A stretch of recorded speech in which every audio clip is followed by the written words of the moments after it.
What is up, y'all? It's your boy Anaki. Welcome back to the Church of MHA, episode 11 of season 2, chapter 306 of My Hero Academia.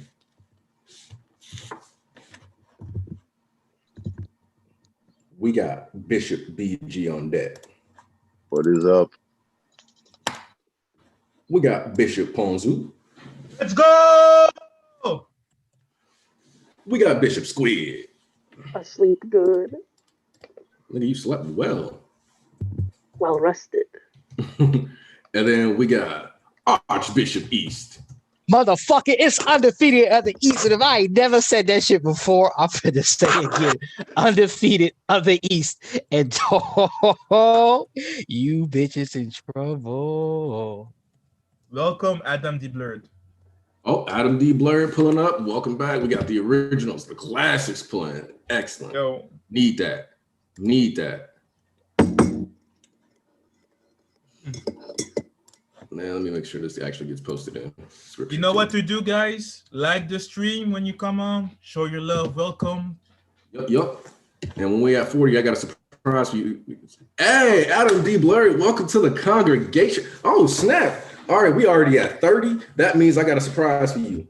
Y'all ready for this? We get to hop right into the chapter. I told y'all that's the rule. We get at least 30 people in here. I start reading. So it's your boy Evil Key. Let's go. Oh, shit! No, he did. Yes, he did. Let's get this read through popping. Because I know we won this week. That's a W. Let's go.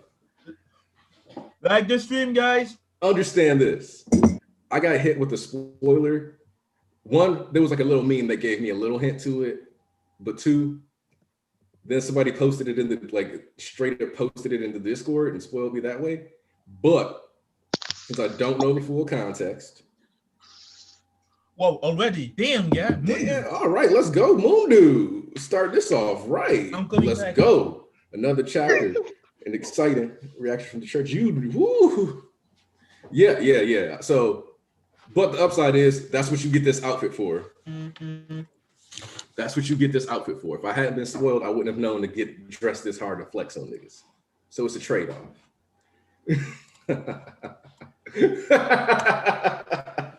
Let's get in here. Yeah, no idea just yet. Already, this color page. Look at this. Speaking something different into existence. We got Deku holding on to that. Like, focus on your targets. Yes. Focus on your targets. And we still got the capes too. Yeah. The kicks. Ooh. They still got. It just got the cape of Shigaraki named Xless. That's that Torino pack right there. Yo, man, the drip. That yay. All right. Let me look. I gotta go. I gotta keep going.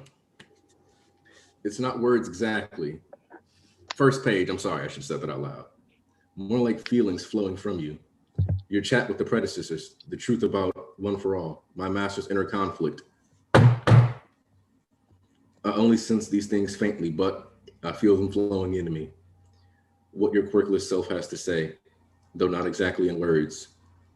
Pleased to meet you, All Might. Wow, Hawks has never met All Might? That's kind of crazy. Mm-hmm. They say I'm the kind of man who moves a little too fast, so I've sped over here in a hurry with a question for you. A bit rude, no? Is Midoriya in bad shape? No, he's okay. Bound to wake up shortly, in fact. How can I help you, Hawks? This concerns One for All and Midoriya. When some of the heroes were part of the big battle, quit their jobs. Wow. Niggas snitched? We talked about that, but like hard confirmation that niggas was out here snitching? They snitched. Oh, that's soft? Wow. Thanks, bro. Bro, they gelatin like chocolate pudding sauce. So yeah, I told you. Baby lotion ass niggas. Nigga, shut the fuck up. Dead. They told the media what they'd heard, and word's been spreading ever since. Endeavor has just informed me that Shigaraki was going after Midoriya. Maybe someone misspoke or misheard, but even if this intel is wrong, it's worth filling in the gaps because going forward, it won't just be villains we're fighting. We're up against all of society as well. That's you. You, dummy. This secret is all that prevents society from falling into chaos. It's also meant to protect you, understand? I suppose we're way past this point already. The ones who won't give up, huh? We need privacy. Follow me. I'll tell you everything. Let's go! We get our circle, man. We get our circle. Yes. We'll be relying on the government's cooperation. This is a request from an anomalous, so of course we'll respond right away. 3 days have passed, but the panic showed no signs of dying down. Oh. The unease steadily spread, but not everyone was out for blood. Why this man got the Cornelius Hawthorne? This nigga look like Pierce Dad from Community. They wanted heroes to be shining pillars of decency and to insist they'd done nothing wrong. Amid the unease, they wanted reassurance. More than anything, the public needed something to cling to. Endeavor came forward. Ooh. He spoke the truth, and for what I've done, I cannot apologize. Endeavor spoke freely about his and his family's sickening past. They are shooketh. Whoa. It's all over for that dude. Also, is that a, yeah, that dude's got like a bear quirt, got piles of trash behind him, messy ass desk. Oh wow, he's really simulating a neck beard right here. Yeah, like he literally drew him as he literally drew a neck beard in. This is wild. How terrible, man. I was on that guy's side, but yeesh. He should have just said it was all a bunch of lies. It's all true, you say? But the accusation about Hawks and Best Jeanist clearly wasn't. My supposed assassination of Best Jeanist was a ploy to help infiltrate the enemy ranks. But the fact doesn't negate the rest of the accusations. The bit about my father and the part about me killing a fleeing villain were both true. I did indeed conceal the details about my father, and for that I apologize. As for the matter of Bubai Gawara, I felt I was left with no choice at the time. If he had been allowed to wield his quirk freely, we'd be looking at more widespread death and destruction. I couldn't find a proper way to help him atone for his crimes, and that is truly a shame. It speaks to my lack of character. Oof. Damn, Hawks. Damn, Hawks. Man. A question. W's after W's. During Giganto Makia's rampage, my mother was horribly wounded.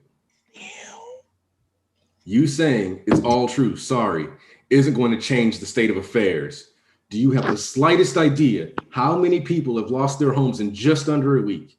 How can you stand there pretending it's all over, like what's done is done? Sure, villains are indirectly to blame or directly to blame, but your mistakes caused all of this, and none of your faces show you understand that. If we showed you our pain and exhaustion and tears, would that somehow fix everything? What? Obviously not. You need to put society at ease. You need to take down every last villain. That's how. You're exactly right. That's how I, as Endeavor, can intone. And yet, with our ranks shrinking, heroes are ill-equipped to protect the masses at large. Whoa! Gina's face reveal. Also, and he's got like a really that long triangle neck. Nigga is like a long neck. Did his parents have a giraffe quirk? Like, nigga looks like Littlefoot. Bro, his neck is shaped like a prism. Oh Bro. no, guys, please stop with that shit like this. This is our man. Guys, like this. I just wasn't ready. Tarnish here, good. Nigga. Yeah. What does that mean? On the heels of the hold on, okay. Yep. And yet with our ranks shrinking, heroes are ill-equipped to protect the masses at large. Therefore, we hope to reduce this overall sphere that requires our protection. What does that mean? On the heels of discussion with the government from today forward, UA High School and other hero programs will put their expansive, well-secured campuses to use as designated evacuation shelters. The students' parents have already begun the process of taking shelter. So with no path forward, you expect people to just accept living in shelters? This is all for finding a path forward. Your criticisms and doubts, direct them all at me, not at the people who will be putting their lives on the line. I want all of you to just watch me.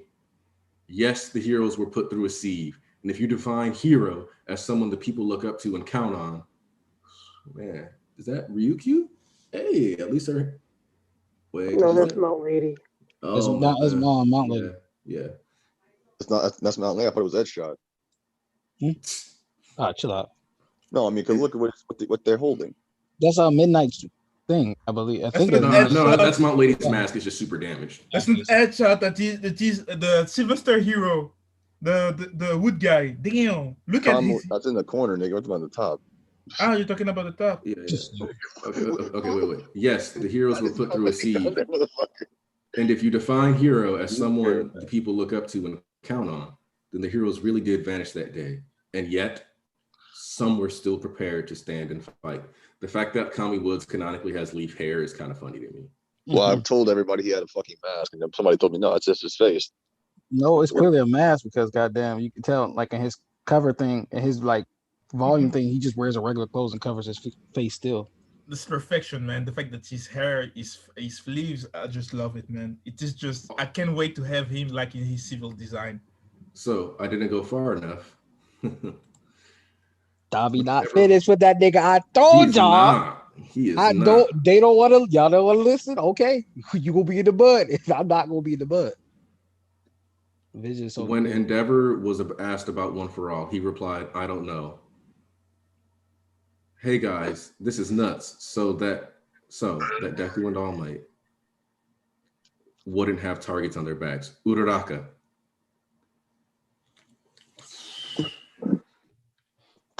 All right, let me prepare myself for this.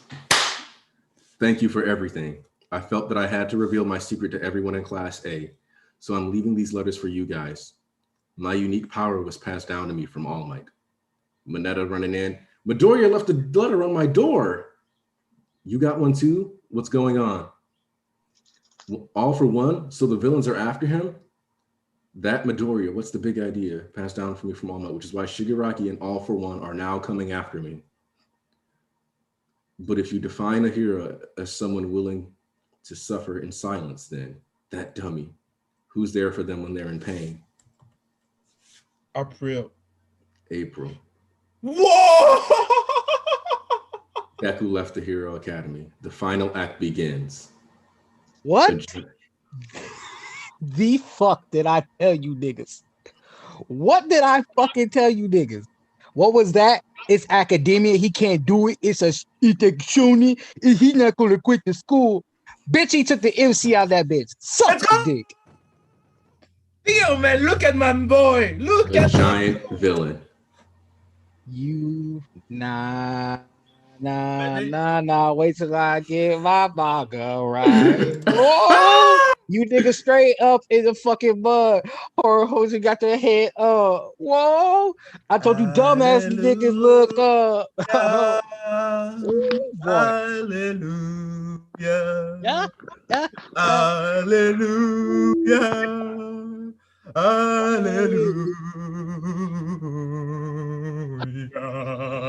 Hallelujah. Let's go. They had to do this, bro. Look at Now.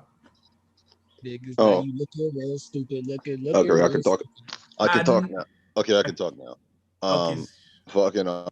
First off, I'm glad this cleared something up that we had a fucking debate about in the scam. Talk about the school shit, the sanctuary shit. Yes. Thank God. Yeah, because we were having a discussion about this in the server about like how we didn't know what the fuck was gonna go on, because like they were saying like in the scans they were saying that only the parents of the students were gonna be housed in like UA, and it was just gonna be UA. Oh, what's that? Fanlations failed you again? Damn, that's crazy. Not like I ain't been saying that for a whole year. When in the hell did I say I take scans? I take scans as fact. I just say I read them. I didn't say I only read them. I meant But for no. niggas in general, like the general public. It's crazy. Because we had certain people thinking that this meant that they were going to still go to school, but now since it's not just the students, it's everybody in that general area. Yeah, no, they ain't going to goddamn school. No, they can't. Not what? So school's canceled. What? Man. You're a real guy. You're a real one. Man. April. Deku has had 1 year of high school. And he dropped. It's about to be Shigaraki's birthday. And that's when I wake up on his birthday. Hey man, listen. I see Aniki. Now one damn near 146 people watching, boy, and 14 minutes in. Dog, like Guys, Shabbat, the go here. Oh shit. Siobhan Robinson and no Google. I do not want to change my name came through once again. Classic sponsors. Put respect on my boy Deku. Correct. Deku's about to go in his errand bag. Correct. Yes. It was very Deku's development was shot after last chapter. Whoa, This is very good. Last chapter, he straight up said, you know, yeah, I don't know if I'm gonna I don't want to kill him. I want to save him, but you also have to make sure you keep that in the context of what he also said, which is like, I fought everybody. People just don't get. People just like look at what they didn't they didn't feel right about, and they cling to that, and they don't look at everything else. Like Shigaraki losing, air quote, and not destroying anything. Spinner literally had a meta comment about that. You haven't destroyed anything yet, but yet you still have an issue with. Well, Shigaraki didn't destroy anything. What was the point of the villains even having to hype up? Like, it's the point too that if a character in the fucking story written by Horikoshi makes a comment about something you just said, don't you think he's fucking aware? Hello, but I've always been of the mind that if something doesn't make sense, but the story acknowledges it doesn't make sense, then I think that's the point. Yeah, like it's intentional. It's not that they didn't deliver; it's that they intentionally did. This is an intentional action by the writers. They know what the fuck they're doing. yeah, and then people gonna be wanting to gas Shigaraki's growth that he gets from here when he has to rise, because people are talking about.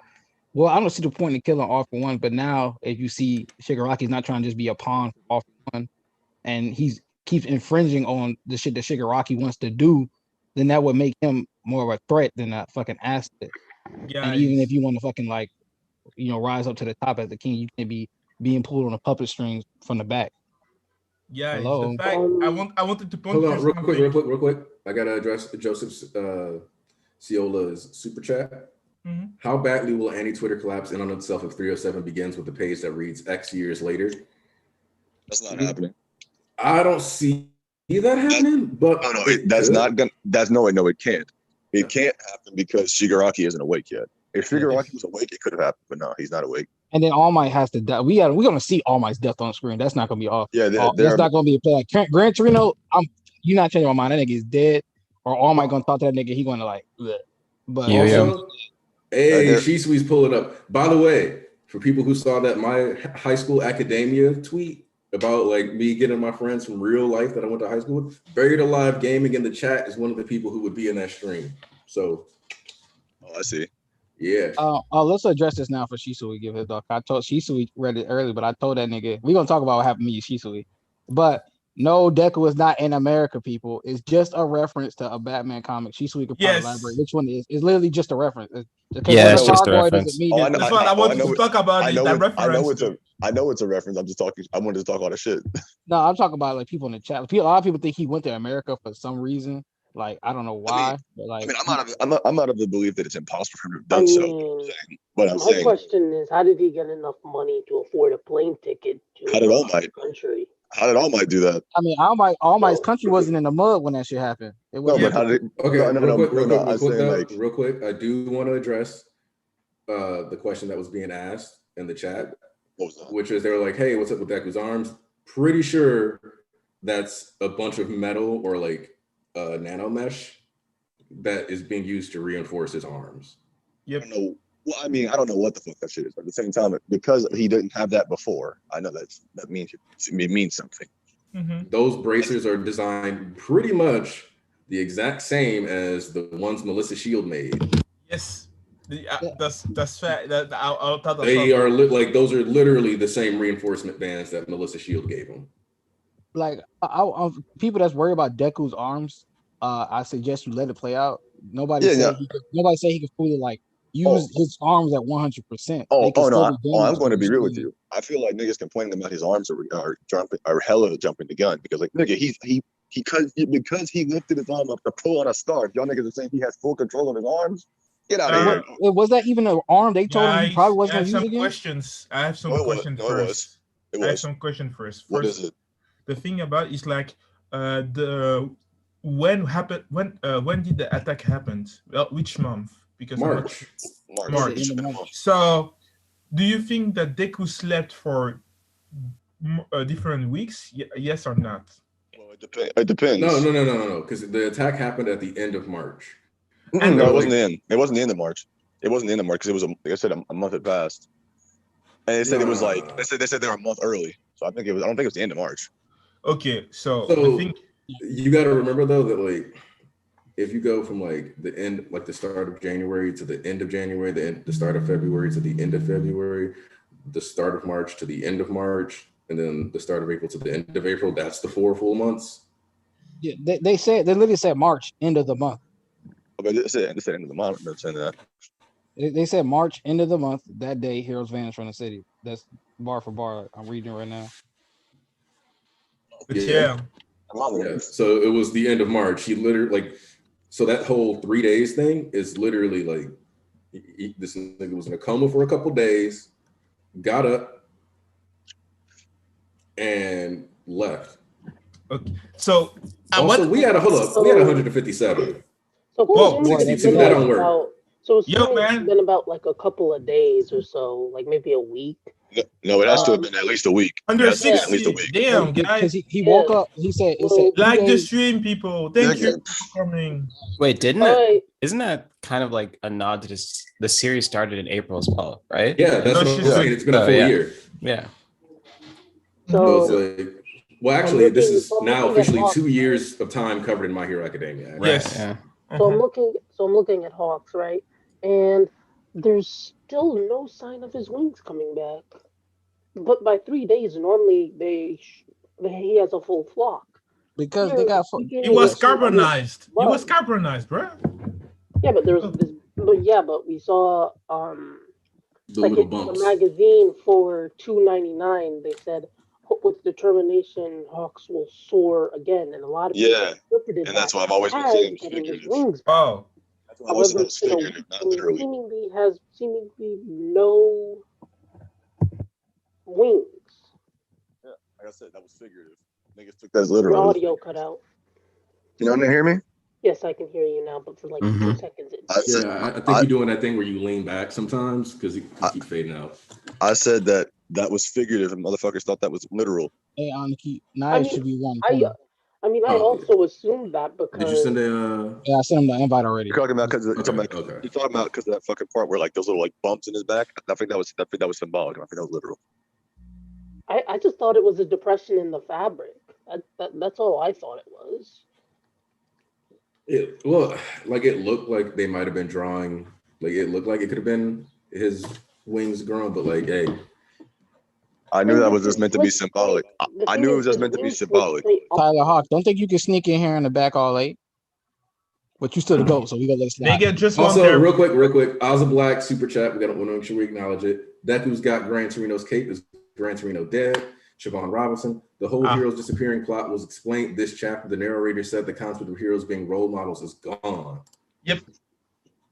The interview with the journalist, I really like that. The fact that when my mother, she was unprofessional in a kind of way, you know what I mean? But still,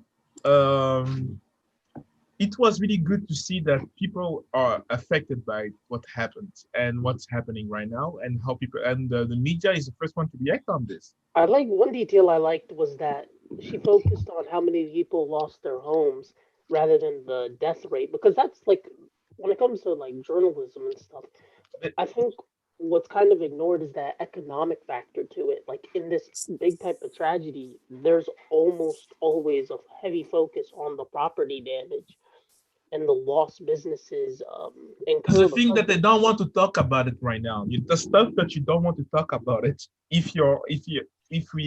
talk about what's most important for now was about the lives and how it affected the lives of people right now. Because the economic aspect, that's not something that the heroes can.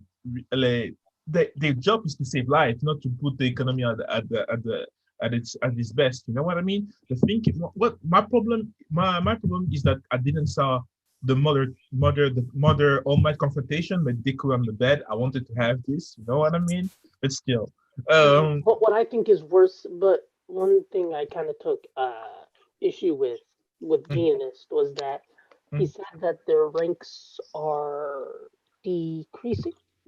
Well, their Yeah. ranks shrinking. Heroes are ill-equipped to protect the masses at large. It's not that they're shrinking for any reason. They're literally quitting.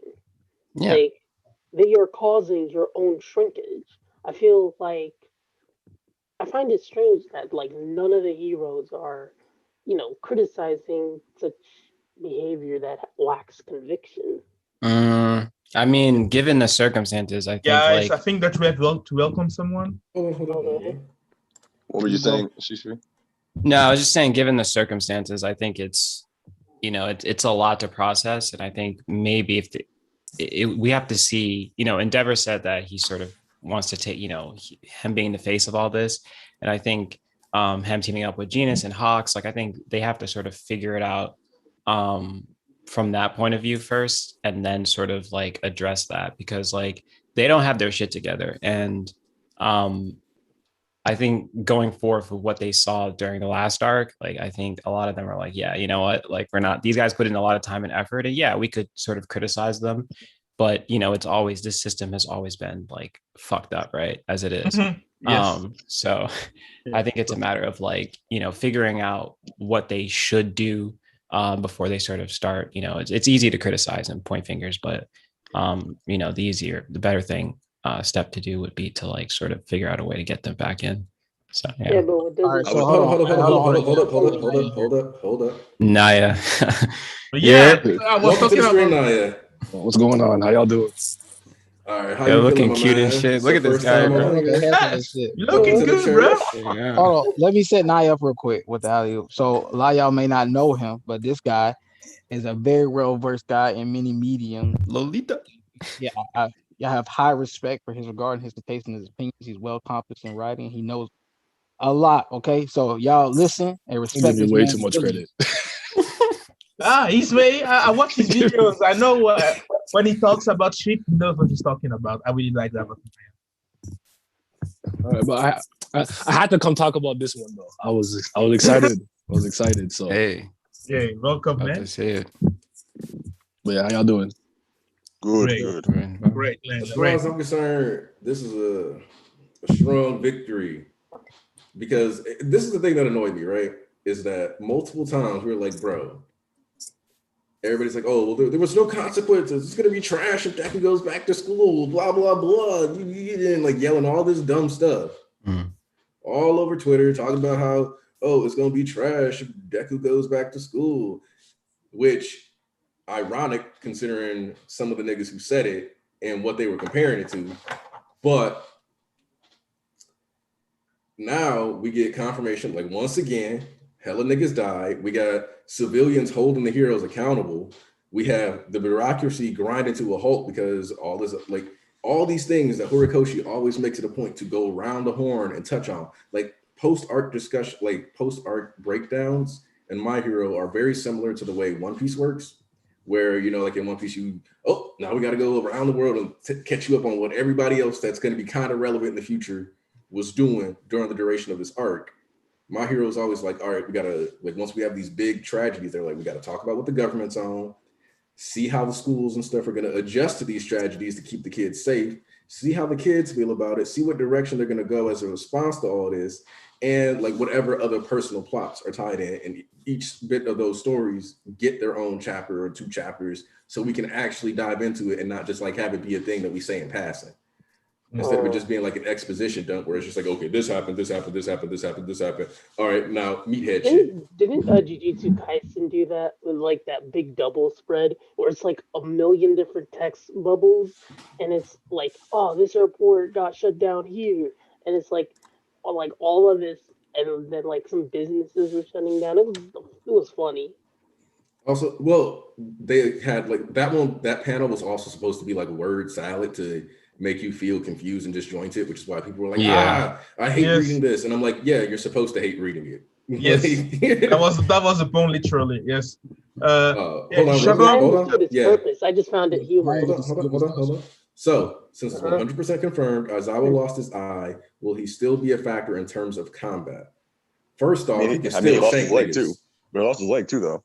So he won't be at that athletic ass nigga he was. I mean, Depends. ectoplasm literally got both legs chopped off and just got some combat legs. The But nigga, ectoplasm quirk works different than how I Yeah, saw like it. Yeah, It Isaac wasn't how a it- Yeah, Isaac but was that like don't- but It's that- like Isaac a was peg leg when he's Isaac was saying walking. he's gonna be clones of himself, so he doesn't really need to be it's like somebody in the NBA who's never been athletic to begin with and get an ACL injury. and that nigga can box That don't as matter. hell, That don't matter. bro. That don't matter. That You don't nigga- need to be athletic. But if somebody like LeBron James got an ACL injury, yeah, he wouldn't be playing the same. I mean, he has like extra supplements to take care of that, but Yeah. you know. So Oh my God. Nye, what you got to say about the chat? Come on, it's What you got to obvious. say about chat? Hold on. Let's see what Nye said. We got a guest on. Come on. All right. Well, you guys can hear me, right? I hope I don't sound weird because I'm on my phone. But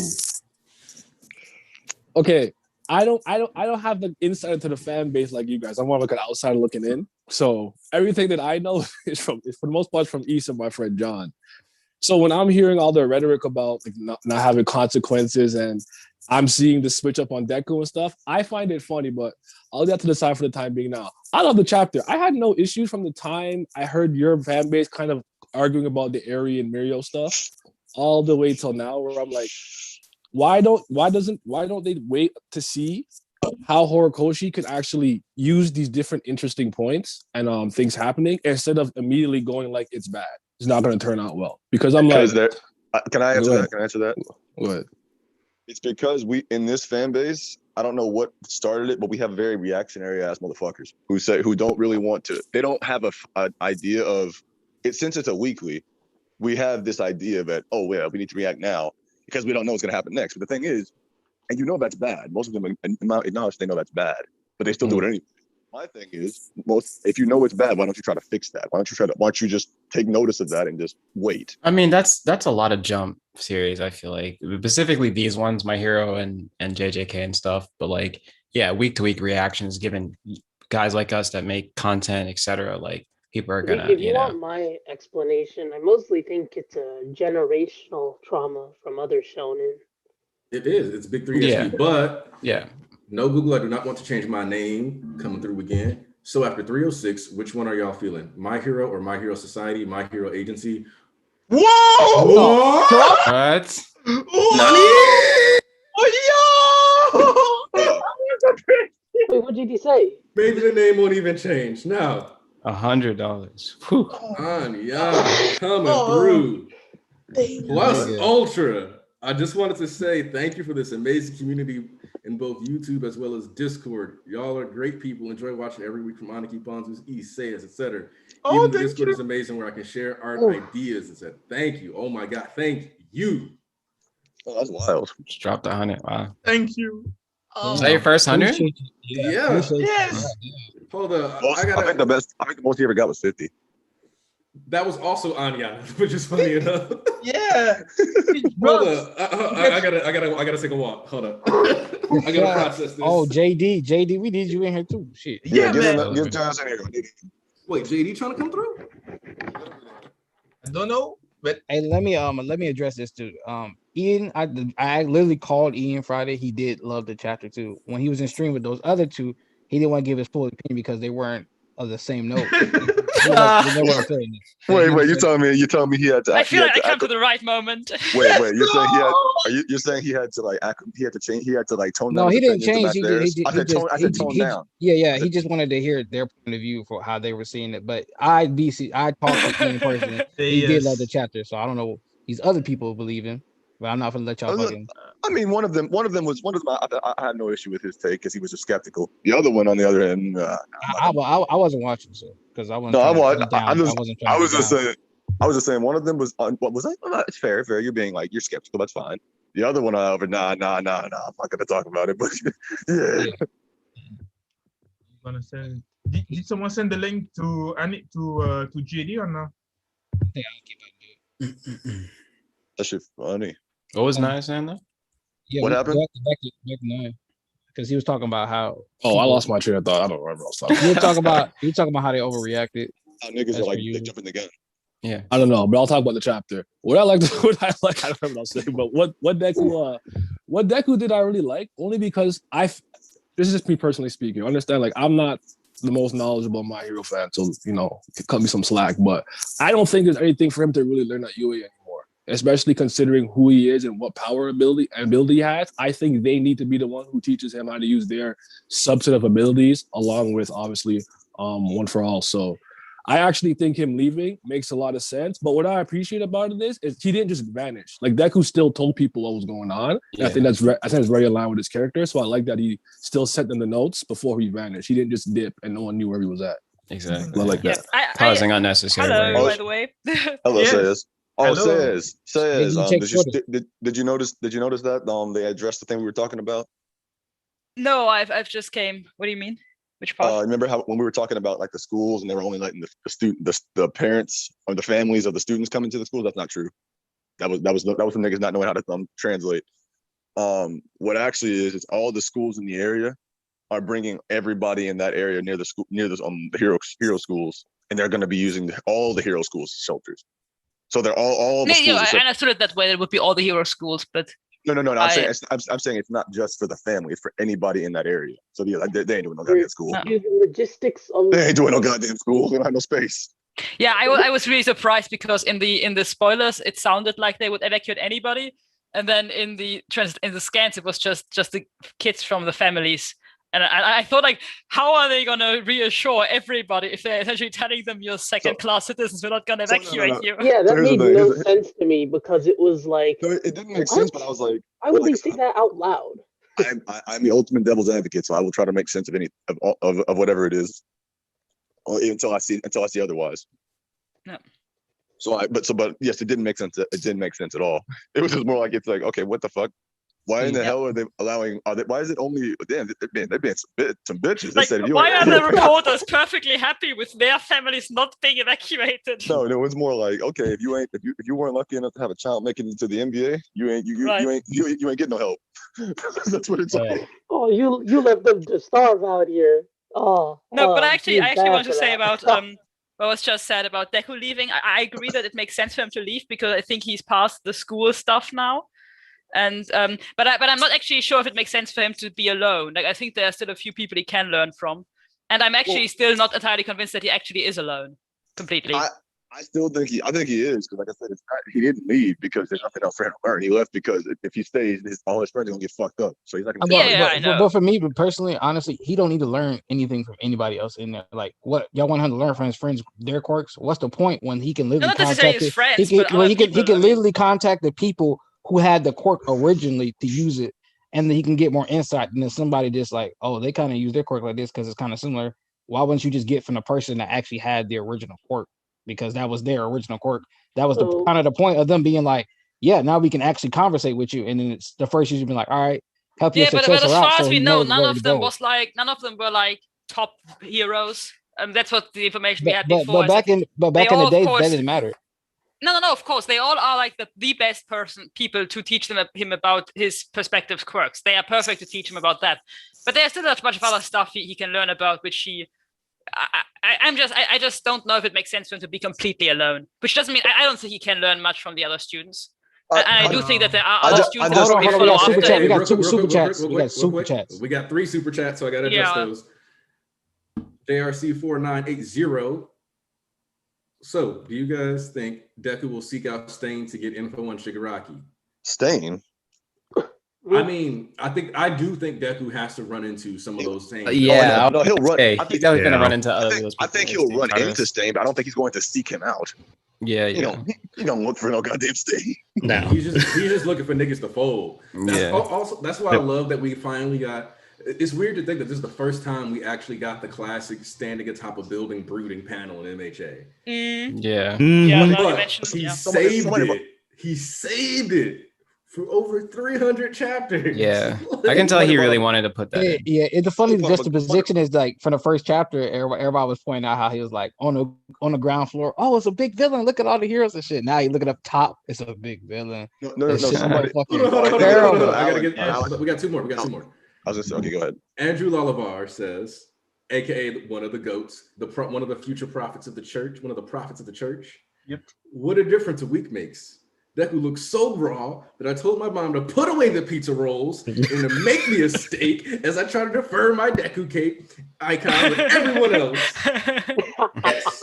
Also, I especially love you for choosing steak because I'm like known for constantly posting pictures of steaks I've made in the Discord. Facts. Thoughts on Endeavor's Just Watch Me. It didn't hit for me, unfortunately. Japan has crumbled since he's last said it. It didn't really inspire hope. That's the point. Yeah. It's a desperate thing. Like he's like, please watch me, please. I'll make it right. Like, well, guys, like it's gonna work out. Like, I got this, and it's like, it's literally the only thing he can do at this point, right? Exactly. He can't. I love it. I love it make because up I for said it anything before else. that I needed during the press conference. I needed him to for these words to come back one way or the other. So I love him that they brought the words back. I don't really think it's like the desperate plea in the sense of I'll make it right, but it's more so. Here, Endeavor seems perfectly fine to take the fall for this. Yeah. And he's just trying to make it so that when he takes the fall, the rest of the heroes don't take the fall with him. So when he says, just watch me, address all your hatred towards me, or all your worries, Yeah, all your whatever that he says. he's sort of... watch me, put all your blame on me, and when I take down, when I get taken down or when I fall, whatever, don't let the rest of society crumble with me. You're saying it's the same words, but it's a different meaning. Like it's not. I don't think he's telling them I'm gonna make it all right because he has no way. He has just fought Shigaraki. He knows Shigaraki is stronger than him. He knows he can't defeat him. He's not stupid. I think this was like basically calling back to like the previous chapter where he talks to Genis and Hawks. It's like him stepping up to the plate as far as responsibility and resolve goes. And so, saying it to the public out in the open kind of just, because he was crying like literally a couple of chapters ago. So that's just so funny. So that's part of why I'm like, nah, this was desperate. Because part of me feels like my man was crying, and that's part of why he had to turn that mask back on to cook them tears away. No, I don't think it's. I don't think it's desperate like that. Honestly, dropped the link for JD because he was talking about Horikoshi going up in his writing ranks. Oh shit! So definitely drop in the link. Yeah, he said that last Friday. Talked about Horikoshi going up in the ranks. He's one of my writers. I said, hey boy.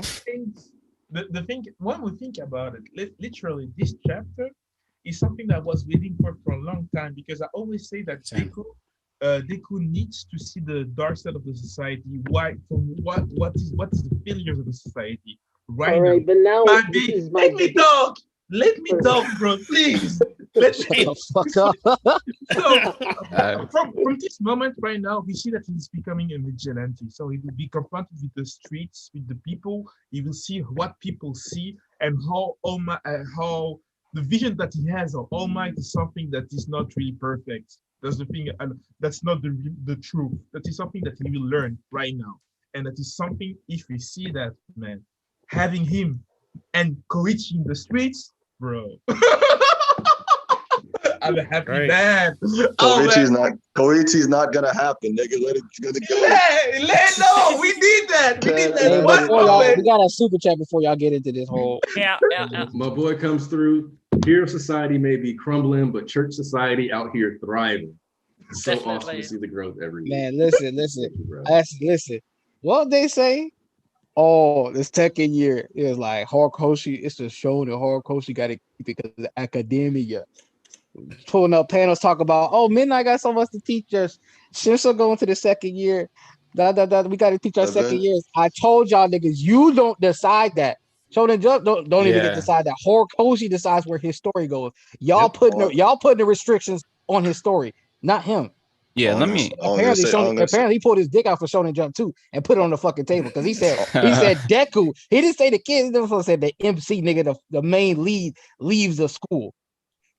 Ain't no speculation on how that shit go. He dropped it. It's done. Pen to that paper. All I'm gonna say East is East. All I'm gonna say is Avengers in the Mud, isn't he? Boy, what? He was the main one talking about that shit too. Talking about something. Pulling up all the panels like it really mattered. Bro, didn't Hawk say they won't go the way they think by next time spring come around? Everybody be smiling and shit. Guess what happened? I don't see goddamn nobody smiling, boy. I see everybody. No smile. There's no light behind Deku's eyes. Yeah. You and I talked about that East though. So I don't know what the second and third said to that man. So I don't know what the second and third. The truth. That's what they told him. Somebody I don't think. Hold on. I'm trying to answer a question in the chat. I don't think this is like the last arc, because more than likely what we're gonna have to do is, because Deku's going out of his way to try to handle this alone. We got to have a point where, because now he's basically fallen into the same trap as All Might. I have to do this. I have to be alone. Like I was telling people, like he still is partially blinded by All Might. And actually a bunch of people, even in the church, said I was wrong when I said that. And I'm like, no, that's why he going this hard in the sky. Like he's still blinded by All Might. He sees this as his mission. I know. I've already said this is the final arc. There's two reasons I knew that. For one, they called it final act. This is final saga. And for two, the other thing is, there's too much shit to be done for it to be the final arc. And to break it even further, if it was the final arc, they would have said that. Yeah.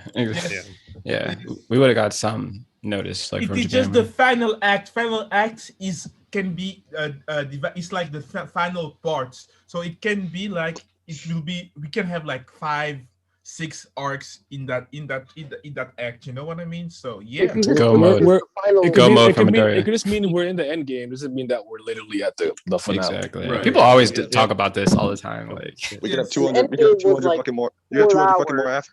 You could have 200 fucking more chapters in this if you wanted to. Yeah.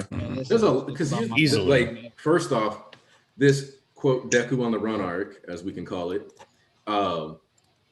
we automatically gonna get, we got to see him actually like flesh out like how his thought process is, what he's doing in this world as he's like running around doing all this stuff. Because you see when he's like a giant villain, did that look like a Deku who's like, oh no, the giant villain's attacking? No, that's a Deku that's seen some shit.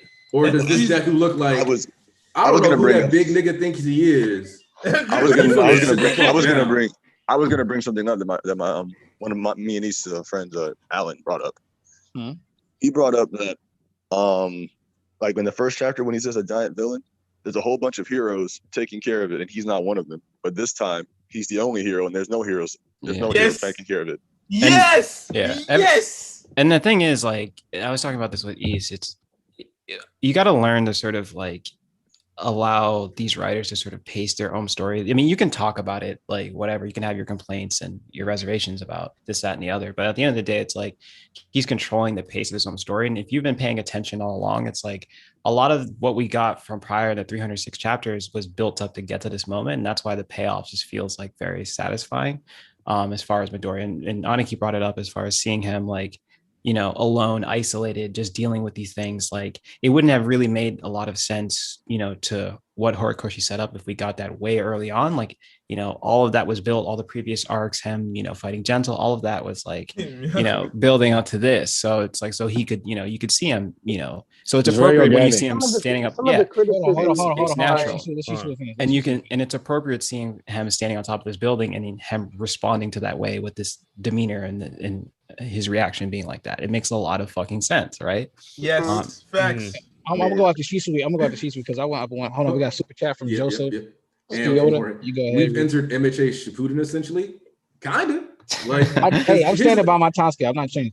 Like, kinda, but like not exactly, because if Horikoshi really wants to, we can go for even further into the future, even older. And then Jorge Valdez. Horikoshi is such a tool. Deku, it's Sasuke 2.0. Jorge's funny. What a weird. No. Like, I love it because, like, one of the things that Are people saying that? People are saying that, yes. Yeah. We'll use super chats to troll the fuck out of idiots. That's one of my favorite things about you guys. I was saying because they said that during the scan, like when the spoilers came out, niggas were saying that on Twitter. Yeah, but let me fall behind Shisui. What Shisui was talking about. Listen, I don't want to hear the rhetoric of, oh well, I'm judging it from a week to week basis. You've been reading the fucking series for over a year, and you get clowned every time you come back and be like, oh well, you can't. You can't. IT people, guys, damn. They be like, you can't blame me. I'm judging from week to week basis. That doesn't work, because if every single time you say I didn't feel something before, oh well, now it makes sense, or now on a binge this feels so much better. You know how to fucking write it right. So why do you keep fucking making it? Judging week to week, but every time week to week you keep looking stupid. So I'm not going to come back and hear the excuses every single time you want to fucking play victim. No, you wanted to talk shit, right? You wanted to talk shit when you prejudge, and now you want to come back. Oh well, you can't really blame me, because if Naya, Vince, and Simi and Shisui and other people could be like, well, I can't judge it week to week because I know he doesn't write like that.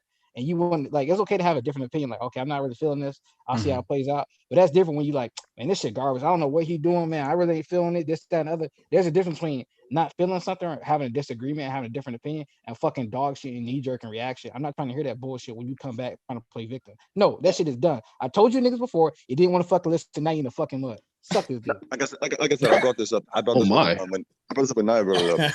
It's like the problem I have is I can't take that as a legitimate like thought process, because it's like if you're aware of this, if you're aware but you keep jumping the gun, then stop jumping the gun. Exactly. That's my biggest issue. You don't have to keep jumping the gun. Yeah. You can literally sit the fuck down and wait. I was saying this to like East because there a certain other series on Jump. I'm not gonna say. And I'm not gonna say who. Guys, we get 210, 14 people on the stream. Oh boy. Thank you, people. Nigga, let's see sweet talk. A lot of people, no, it's fine. A lot of people, you know, when you read multiple series and you tend to have like one that sticks out for you, right? And you sometimes happens all the time, where people sort of subject their wants from the series that they really love into another series. And it completely goes against like what the writer has set up. Like different writers have different setups and different things and so I see a lot of people sort of trying to subject a bit too much of like personal wants against what the story has basically been established. And then especially if you're like you guys said, you're reading 300 chapters in and you're going to continue to read the story and you're criticizing my hero for certain things that it hasn't been established. It doesn't really make a lot of sense. And I kind of see that happening a lot. And that's what East and I were talking about earlier. It's just, okay, real quick. I want to go to these super chats. Okay. Silver's coming through. Hey, we got that birthday stream. Send me the topics, bro. Because it's our birthday Wednesday. We out here. So we just gonna do that sexy fur lining. Okay. I just wanted to make sure. Thanks, Silvers. I used to type comments about Spider-Man, says. In that very last panel, Deku was pulling up his cowl. Deku with hood plus bandages plus Gran Torino's cape is going to be raw as fuck. Agreed. And I still don't know exactly how to say this. Daibi Pax Harry, watch people switch up on their hate for Deku. They'll just... they're already doing it. They already are. I haven't even seen that one. As first, somebody that reads scans, my homie Vince, he posted one picture. He had fucking 50 comments. Oh, this how we moving? Yeah. Yo, trying to catch up. Yo, Deku got drip now. Yo, hey, hold up. All these type of comments. Don't come back around now because it's a little interesting. No, nigga. We get it. People are attracted to sort of that allure to an MC going down a darker path. Everybody, you know what I mean? I'm guilty. I'm guilty of that. Kanye's my favorite MC for that reason. But it's got to be set up to get to that point. You know what I mean? Some people just you got to have to you want it to be organic, and it was organic in this in My Hero. Exactly. I'm not gonna call it the set, but him being at this point now makes complete sense to me. Exactly. Yep. Exactly. Max. Yeah. The thing about it. Yeah, I'll let you talk. I feel like the people who really wanted Deku to go down this dark path, for every MC, I think they got too attached to those Linkin Park AMVs from the 2000s. And also to some of the people who are constantly criticizing Deku for not being raw enough, you know the types. Guys on Twitter with a Yuji Avi. There's this little series I'd like to recommend to you. It's a classic, it's very established, and it's by an author who had recently passed. It's called Dr. Seuss, and I believe you should start off with. No, but the thing is, and we were talking about. I just brought it up, and Anakin East, as far as it making sense and being organic. And I know some people are like, oh, Midoriya's one note, whatever the fuck, ignoring all that hate aside. They're not reading, but ignoring all this hate aside, as far as even with JJK, the recent chapter, I don't know if you guys read it, but I did. It's raw, where you see Megumi's re-entry into the story to basically, tell Yuji, hey man, what you're doing, you don't have to walk down this path. A lot of these writers are sort of when they go down these dark paths, it isn't just so this is, I know people reduce it and oversimplify it to rawness and swag, but it's really just way of like an answer to to relate this, a life lesson where it's like you don't have to go down this sort of route, like, you know what I mean? So yeah, I think again, like time and place for each series and setup goes, like it just, I think it works It's also great here. just a matter of Hold on. Let me read learning the to, super chat. Let me read the super chat real read quick.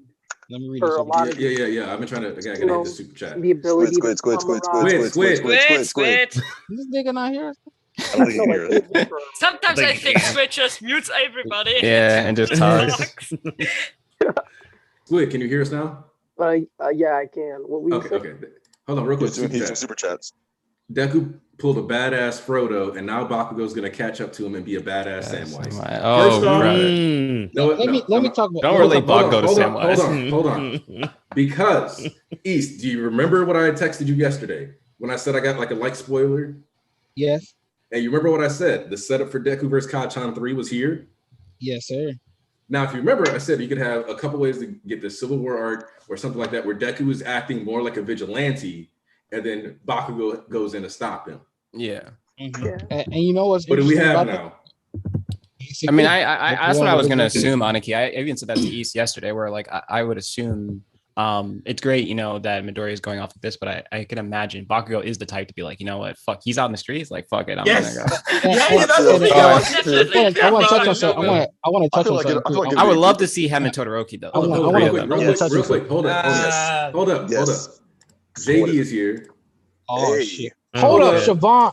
Whoa! Another. Are y'all just looking out for me because it's my birthday this week? Like any Deku character development, I am here for. Yeah. Facts. Let's go. Facts. Let's go. That's true. Hey, listen. Hey, I want y'all to hear what JD got to say. All right. Well, why am I being put on the spot? What's going on? Because I want you to how you started as MHA. It was some good in there, but your main thing was Endeavor was the attraction, right? And then you see as the post Liberation War, it went up when Endeavor's character, then further on, and then how you got here. You said on Twitter Horikoshi was becoming, one of your favorite writers as the series went on. Right. Clearly how Endeavor was the best character Super in chat. MHA, and it was like the I difference. mean, I fully agree. With what's the name of that arc with the whole war? What's the Paranormal Liberation War? Paranormal Liberation. Paranormal Liberation. Okay. PLF works. I won't lie. I wasn't the biggest fan of that whole thing. Believe it or not, the war didn't really interest me nearly as much as it did everyone else. But I think I've always mentioned this from the moment the war ended and the debut reveal happened. There's been a stretch of chapters where Horikoshi is pushing like my hero in a direction that really suits my tastes. And like I've mentioned this every time I come on here, is I love the gray area that Horikoshi is like starting to push the entire story into, because at first he's like, it's very similar to Hunter x Hunter, where you kind of have this black and white, there's good, there's evil. And then, eventually things get murky and they start you going into like philosophical questions and what do I stand for? What are my ideals? Is what I'm doing really right? The whole Netero Meruem stuff, right? And my hero now, the society is done. It's over with. There's no need for UA anymore, like you guys were mentioning earlier. So I'm just like, all right, we're not getting the kitty shit anymore. It's gone. I don't care. And that was the part of my hero that I really didn't like, is when we started focusing on the students, I didn't really care about them, like at all. So now that Deku is in a society that's outside of his ideals, I feel like his Boy Scout nature is more suited to this type of world, because now it's a contrast instead of everything being in that same light. So when I see Deku in that panel, I'm thinking to myself, okay, I like where Deku is going now. I'm starting to like his character in this setting compared to the other setting where that's all I see. All I see is the All Mights. All I see is the Hero Society. I guess I just didn't really like the Hero Society, which is really interesting. So now that we have this gray area where everyone is mad, everyone's like, yo, you heroes fucking suck. I hate you guys. And now it's the test of, are you truly a hero? Are you just going to save people no matter what? Or are you saving people for clout? And you're at that state now. And you see a lot of these clout chasers, they're all gone. All you have now is the real heroes. Now this is the society Stain wanted. Stain was my favorite villain. It makes complete sense. So now that I'm here, I want to know what Horikoshi's going to do with Deku. Because how is Deku gonna deal with this society consistently? How is he gonna deal with being abused for saving people? Stuff like that I want to see. Bakugo, I actually think he's gonna change. I think Bakugo is gonna become more like All Might, and Deku's gonna shift towards the Bakugo route just a little bit, not too much, not to the point where they're different characters, but I think that's how you can change them. And then Endeavor. I mean, I could have a whole choir. I could have a whole sermon on Endeavor. You already know it. I could have a whole sermon. I'm ready. Go. Let's start his own church, bro. I just keep telling people, bro. It's like, it's not that they're bad characters. It's not like Hawks isn't amazing. It's not like Dobby's not amazing. But when I tell you the gap between Endeavor and everyone else is so far. And it's getting bigger. Now and he's bigger. in my top 5.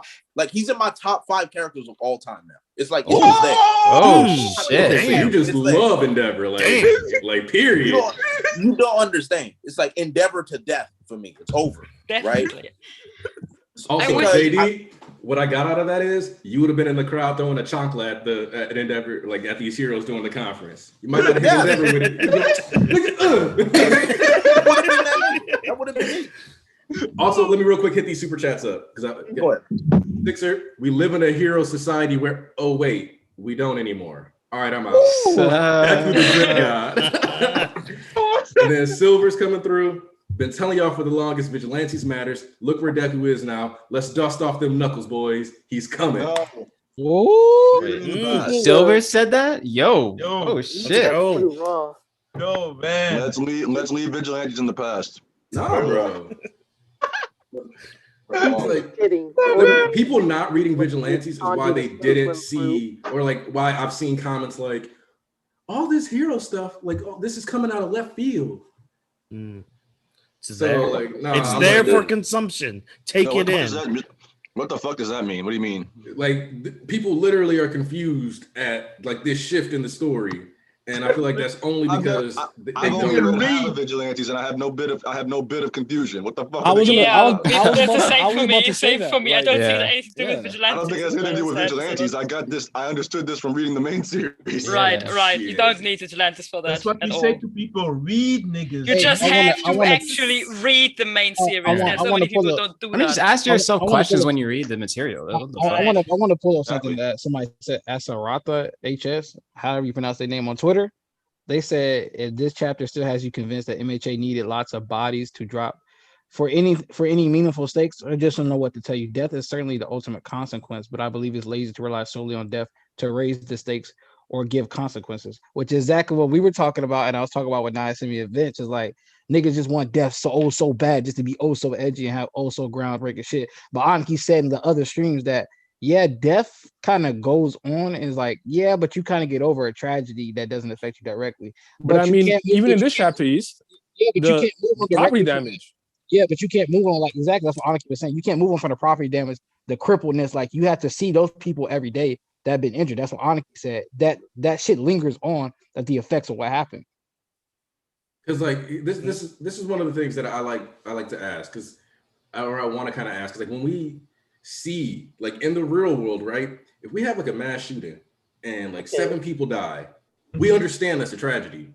Yes. So like when you're reading a story and like 1 million plus people are injured or dead, and then you say there's no stakes, like, huh? Like actually think about that for a second. Like you get like, are there people that are saying there's no stakes? Yes. Right. Yeah. Did they not see the final panel building? The whole society is changed. Aniki, I would like to add something because it is something really important to know is that how much bigger the numbers about people die or less that we are attracted to it as person to say that we don't really care. It's more like when tragedies happen, it's more like when people care about it, it's because one person died or like you said, 7. But when it becomes numbers like 10,000 people died because of that conflict, people don't care about this shit because that's too much. It's not close. You know what I mean? And when it is not next to, when it's not in the neighborhood or in their own country, they'll care less about this. Doesn't think about it. And when you talk like this, people really just want to see that because they think it might bring something, but what brings to people is suffering. When you're a hero, your goal is protecting people, and you see people suffering because you couldn't do your job. What are you doing? That's the question. You didn't do your job. Exactly. A In poison tree. conclusion, Poison people tree need out. to read. In fact, I have a very simple little jingle for reading. Please read. It's easy as 1, 2, 3. Please Oh, read. poison tree. I'm gonna need you to get it together, man, because for real, like, it's not getting any darker direction that it is right now. Like, we don't need, death everywhere, blood everywhere. No, but you have to understand. Like, I'm trying to get y'all to wake up. If you told me in NBA that Twice was going to die 2 arcs later, I'd have told you fucking psycho. He in the series character like Togan, they're not gonna get rid of him. Guess what? Flip around and this thing got stabbed in the back, and you've seen it from like 3 different fucking angles. Happened again, How again, could you again. say there's no You see, consequences? and Doesn't make any sense. exactly. No. So like, I need y'all to rise up. Like the series growing in a more mature tone as it goes on. I don't know why you keep thinking, well, this is as bad as it's gonna get, or this is dark as it's gonna get, or like how That's much. how people think. It's just I think no. I Yeah. think Like- saying like, what is it? I think some people saying like, oh, this is this as bad as it's gonna get. I think that's stupid anyway because I'm like, if this was as bad as it gets, why is that a problem? Everybody has to abandon their homes and have to group up in a goddamn in a tiny ass in a big ass school with hundreds if not thousands of people in one building. Yep. Yeah, I'd but- say that's pretty They have bleak to live right in- now. I think it's pretty bleak. I think Yeah, you know I you've think gotten It is enough. pretty if this was bleak. the Yeah. darkest it got, I don't think that'd be a problem. Okay, but Also, then keep in mind, because this is another thing that needs to be factored in here now. If I am a villain and I know, like, let's say I know Deku loves saving people and I'm after Deku and I want to make Deku bait. Now, thousands or hundreds of people, like you just mentioned, BG, are in easily isolated locations. So I could show up, let's say I'm All For One, or Yeah, let's say definitely. Shigaraki, I can just show up with that air cannon and air these niggas out and literally be like, bring me Deku. We'll definitely Yeah, get a few attacks on schools. Definitely. That's what I said. Like somebody was like, well, they kind of safe there like that. I like, nigga, if I'm Shigaraki or I'm All For One or I'm Dabi and I say, hey, I got a bunch of fucking prisoners from top tier prisons around the country, like, yo, rally up behind me. We gonna really fuck these niggas up because all you guys are a bunch of sitting duck in one location. You think the UA kids gonna really be able to take on 100 to 1,000 non-fodder USJ? Like USJ was fodder. They are getting top tier villains from out the paint, like muscular moonfish level niggas. They really got away Forest Camp or some lucky shit. But when you got hundreds of these niggas coming at you, y'all fucking getting watched. Not only this, imagine just Shigaraki just put his hands on the ground. It's done. Also, real quick, Yeah. Super chat. hold on. Miroki no Me? Yeah. Midori Kyono Kami. Man, struggling out here. The stark difference between Baby Deku in the first panel, a giant villain attack, and the last panel of this chapter, the parallel, Horikoshi. Yeah, I love that. Exactly. Gets Yes. yeah. Yes. Poison tree. I'm not saying you didn't. I know you didn't say there were no consequences. I'm just trying to tell you, wisen up that if you think this is as dark as the series is going to get, you truly don't believe that Shigaraki's not going to rise to power at this point. Some people really are under the impression that Deku stopped Shigaraki right here at this point, and it goes no further than this. Which I don't know how you can actually logically perceive that from any sense of the word, from everything that needs to happen to power scaling to set up to narrative. Like, I could go on and on. I think the thing is that people's emotional investment into a series, as far as like stakes go, is like a lot of that is from the protagonist's perspective. And yes, obviously, like I'm not gonna. If you read the story, like there's plenty of stakes throughout as far as setup, what East was talking about earlier. But as far as like building suspense and sort of like heightening the tension in the series, if you didn't see it before with whatever Midori was going through, you will see it now. I mean, it's that like obvious. So I think everything that's kicking off and gearing into motion, and as far as like Midoriya being isolated, him just what we're going to get in this following arc, that will that's gearing up to what you guys want for people that believe that the emotional stakes are not as high as they want them to be. You're going to get that. So And to think the parallel. You got it. Naya go. Oh, Wait, good. what? Naya, go ahead. What happened? Didn't you say honestly, or was that somebody else? No, That wasn't hold me. up. That wasn't me. We got another guest arriving. Oh, Who is it? Silvers is here. Silvers. Yo, what's going on? How y'all doing? What up, Silvers? Oh, What's who up? let this nigga in here? Is Hold on, how that you get in here, C-suite? Silver? Excuse me. Whoa, whoa, whoa, whoa, Nah, whoa, nigga. whoa, How whoa, you get whoa, in here? whoa. First off, fraud father. I knew Smash way before I knew you even existed. All right, come on, man. Oh, All right. hello. We get animated reactions right now. Damn, bro. yeah, Aniki, Silvers, and I way back, man. Oh, What about me? Right. Oh, Even Yeah, now, leave before, Sayers off. even before, no, but Oh, even damn. before though, like Oh. we knew Sayas for a long time, but like I feel like us three, like man, coming wow, at What's me. my up, Silvers Silvers? look like Will How I did you Am. know Aniki before me? We and Silvers. We joined like all the same time. no, No. different. But yeah. No, we all met Yes. that day in Franky's server Right. when I I'm pretty convinced sure we met everybody on the to take same, the at least the BDSM same quiz. month. Not so sure about the same day. Smash. You don't say his name. But XYZ server. 2 more times and he will appear. Yo, Silvers really look Damn. like Will I Am. I can't get over that shit right now. I used to type comments about Spider-Man. Said, I think this marks the beginning of a new saga. Correct. Ochako was going to get the class together for a Deku retrieval arc. Deku versus Todoroki 2 win. Ooh. Okay. Deku versus Todoroki 2 could be a nice Okay. like, I don't. switch I up. don't. I honestly see it as them attack him as like there's a group with him. And he beats them all up. That would be. Yo, Oh. yo, That would be hold on. That had to be like post-op or something. That shit Yeah, hit me yeah, right yeah, now. yeah. He too in the bud. He's doing like their quirks even better than them. So like does Froppy style fucking Black Whip. Yo, let's go. Oh, I want that now. That'd be pretty hilarious. Give it to me. Yeah, that'd be wrong. I don't think he's spanking them dirty like that, but I think Hell no. I No, think he he gonna did- beat them if to he- an inch of their life. He He just gonna knock did him out that. and He dip. did that and started talking some shit like the gap between us. yeah. That's Nah, it's like bro. I JD think- talk about it, Denver. If Okay, that now was you are to turning him happen, into Sasuke. Stop. The oh, gap man. between us two. He just wants to become Hokage Yeah. now. I need. Wait. How many of you guys watch Kaisen? You guys caught up with Kaisen? Yeah, I'm we caught all- up we on all- Marvel. I think we're all Oh, caught up. Oh yeah, speaking of which, we had the Archbishop of the Toji Church. The Church of Toji.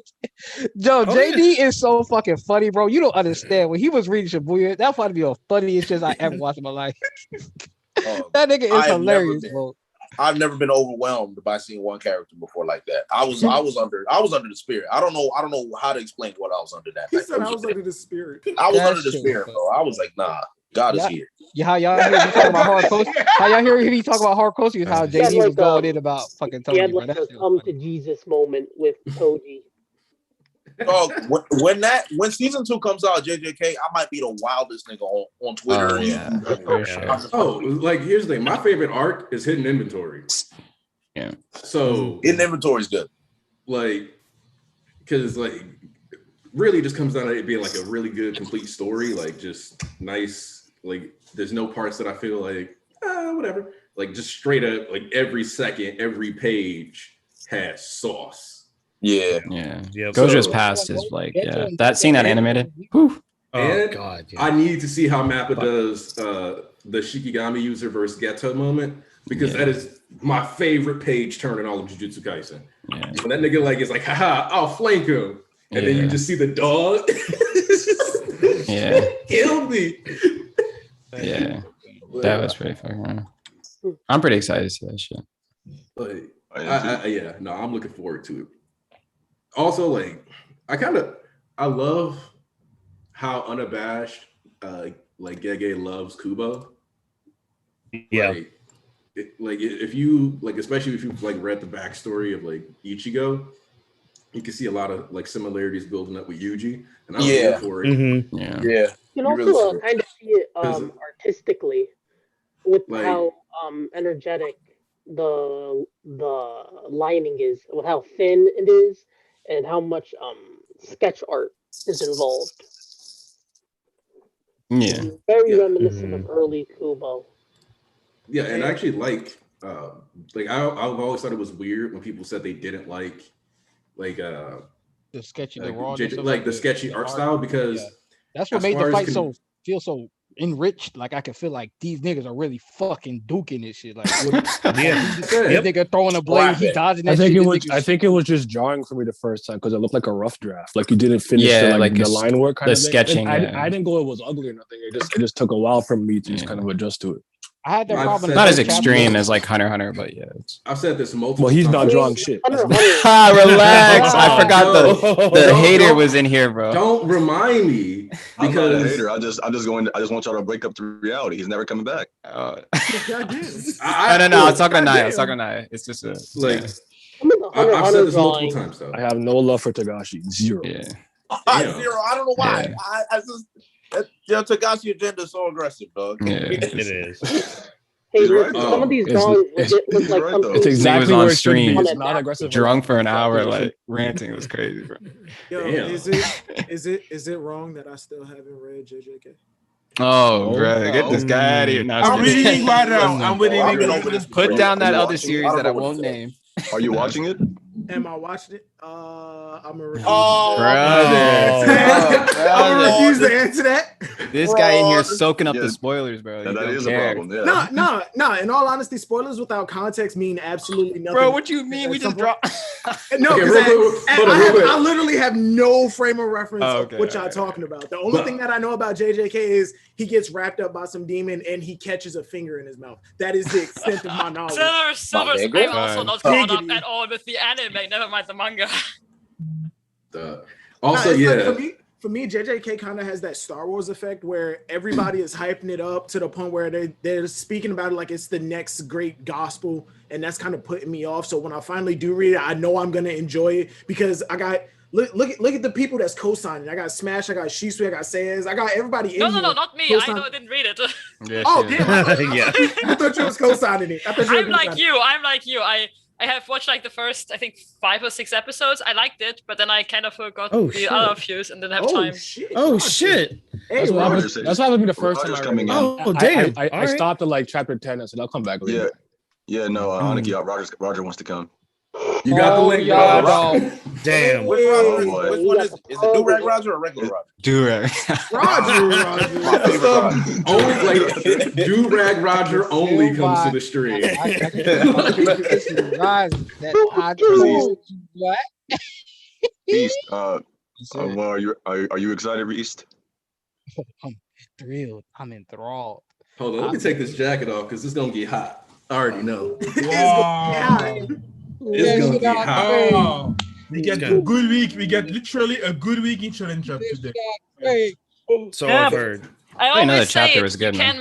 can measure the quality of a chapter by the number of appearances Endeavor has. That's just the truth of it. Oh my god.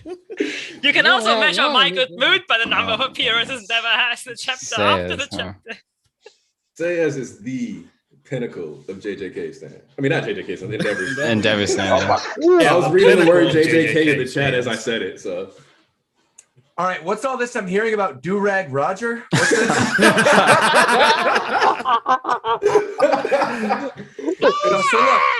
is that Roger? This is Roger. So I just finished my live reaction. I just did a stream. I talked with Rex about it. You'll be Oh, boy. happy to know I liked this chapter. There you go. Hey. Roger. Right Now, now. here All right, we Roger, I gotta hey, put you in the hey, hot hey. seat though. Now Hey, let hey, me explain. Wait, opapparently, whoa, that's a hot take? I said I gotta put you in the No. hot seat. Okay, put me on the hot seat Hot because seat, here's yeah. something I want to bring up specifically. What? One of the things that I have been wanting out of my hero that I specifically stated is that I want more of a focus on the protagonist and on primary characters. We are now clearly going to get that with Deku, that it's going to be a more focused story. You've got the characters in the school. That's fine. Shoto's doing the thing with his dad. That's fine too. My only issue that I had with this at all, literally at all, and I talked to Rex about this. We had a whole conversation Oh, about boy. this, is that Hero Society clearly has not fallen in the same way that a lot of people have been hyping it up. Because the fact that they are having a press conference and that they feel safe enough to have this press conference with Endeavor and Hawks and Genus, and people aren't going out there and killing them right now, and that literally Deku's being a vigilante. You've got other characters at the school. Deku's revealed to all of his classmates that he's got the quirk now. All this stuff is happening where it's aligning, where obviously the people are swaying more against the heroes and they're losing faith in the heroes. But really what's happened after all of this, and it's fine now, especially now that we know we're going to the final story saga, I feel more fine about this. Hero Society never was going to crumble. It wavered. That's what's going on right now. Is Hero Society is wavering right now. But it's pretty clear to me based on the story, it's never going to crumble at this point. And I've now accepted that. And I'm like, okay, cool. We'll move on. That's not going to be what the story is. It depends on what it depends on what you think crumbling means. Like the hold on. Like, because I'm like, were people expecting it to be like just like go back to the time of All for One, where like there was this lawlessness across the land, everybody was just killing each other? Is that what they were expecting? That's what I was expecting personally, and I know there's a lot of people who were expecting. That's why I wanted to address it for sure. For sure. Like I think that was too much of an expectation, because the thing is, from what I've always pictured when I spoke of Hero Society crumbling and falling apart, was that we're no longer going to have all these heroes be worshipped. People are going to fight for themselves. There's going to be a lot of fear and distrust, and we're getting everything as it. And this what makes it worse, and what makes it the best part for me, especially what happened in this chapter, is that we have all these people having to abandon their homes and their lives, and having to stay in this space of just the hero schools. They have to live in fear of being attacked and killed. So I'm like, I think that's the whole reason Deku left, right? Is because he didn't want them to be attacked. He left because they're going to follow him. They're going to chase him. Right. Yeah. Right. Okay. Wait. Time out. Because we also need to address what your definition of Hero Society is. Because well, I think here's the thing. Ultimately, is I feel like, and this is no slight to any of you guys. Clearly, I'm here. I enjoy it, but I feel like My Hero fans in particular, and I think One Piece fans do this too. I don't even think it's really just My Hero and One Piece fans. I think it's most generic shonen, popular shonen. Yeah, One Piece, My Hero, Jujutsu, even sometimes everything. Everything. I feel like people. We'll get there. Don't worry. We'll get there. I'm saving it for the toxic My Hero Jujutsu stream. Don't worry. I feel like people are constantly moving the goalposts. I can see this is what I want society to be like. This is what it's going to be. We're speculating this is what's going to happen. Just you wait till Horikoshi pulls this off. Just you wait until Oda pulls this off. And then once we actually get to the point of the arc ending, people go, oh yeah, but we shouldn't have expected that much. Anyway, let's just move on and see what they're going to do with this. And I think I feel like all too often people are just moving those goalposts. And if we come to accept that people are moving the goalposts, then it's fine. But I think it's pretending that there wasn't an expectation in place throughout a majority of the community, and then not really delivering on what that expectation was. And again, there's nothing wrong with that. That's fine, but that's true. Hold on, because I want to address that real quick. Hold on. So the reason why I asked you what your definition of Hero Society is because if you feel like the goalpost has been moved, it means you and I had different definitions of Hero Society. I think we need to go back and look at the tapes for the Church of MHA and some of the things that happened during the war. No, I'm serious too. But I mean, I think people need to go back and look at the tapes. Because what I remember vividly on some of those old discussions, whether it was the ones that we were doing on my channel or the ones on your guys' channel, was, oh my God, Shigaraki's killing everybody and all this stuff is happening. The Pussycats got decimated. Gran Torino got donated. He's dead. And it all goes back to, but it's true. It all goes back to that. And ultimately, whether or not we agree or disagree on the impact of certain heroes and what them resigning means for the society, you and I might disagree on, okay, it means something different for hero number 9 to resign and do all his stuff, this samurai guy, versus if it was somebody who we've spent more time with, somebody like Kamui Wood, somebody like Mount Lady, someone to that extent, maybe wouldn't have been as big of a deal to society as a whole in the story. But I think to us as readers, it probably would have impacted us more. Would you not agree? I don't agree. Hold on. I kind of do agree. Hold on. I kind of agree with you. Hold on. The reason why I'm saying I think we have different definitions of Hero Society is because I think that part of the issue is that there's the phrase Quirk Society and the phrase Hero Society. Sure. And there's like a Venn diagram where they do overlap. But Hero Society involves like the glorification, the worship, the blind trust, all that other stuff. Sure. simply having heroes still does not necessarily mean you live in a hero worship society. It's kind of like when people get on TV and they're like, oh, this is a Christian nation because a bunch of people worship like God here.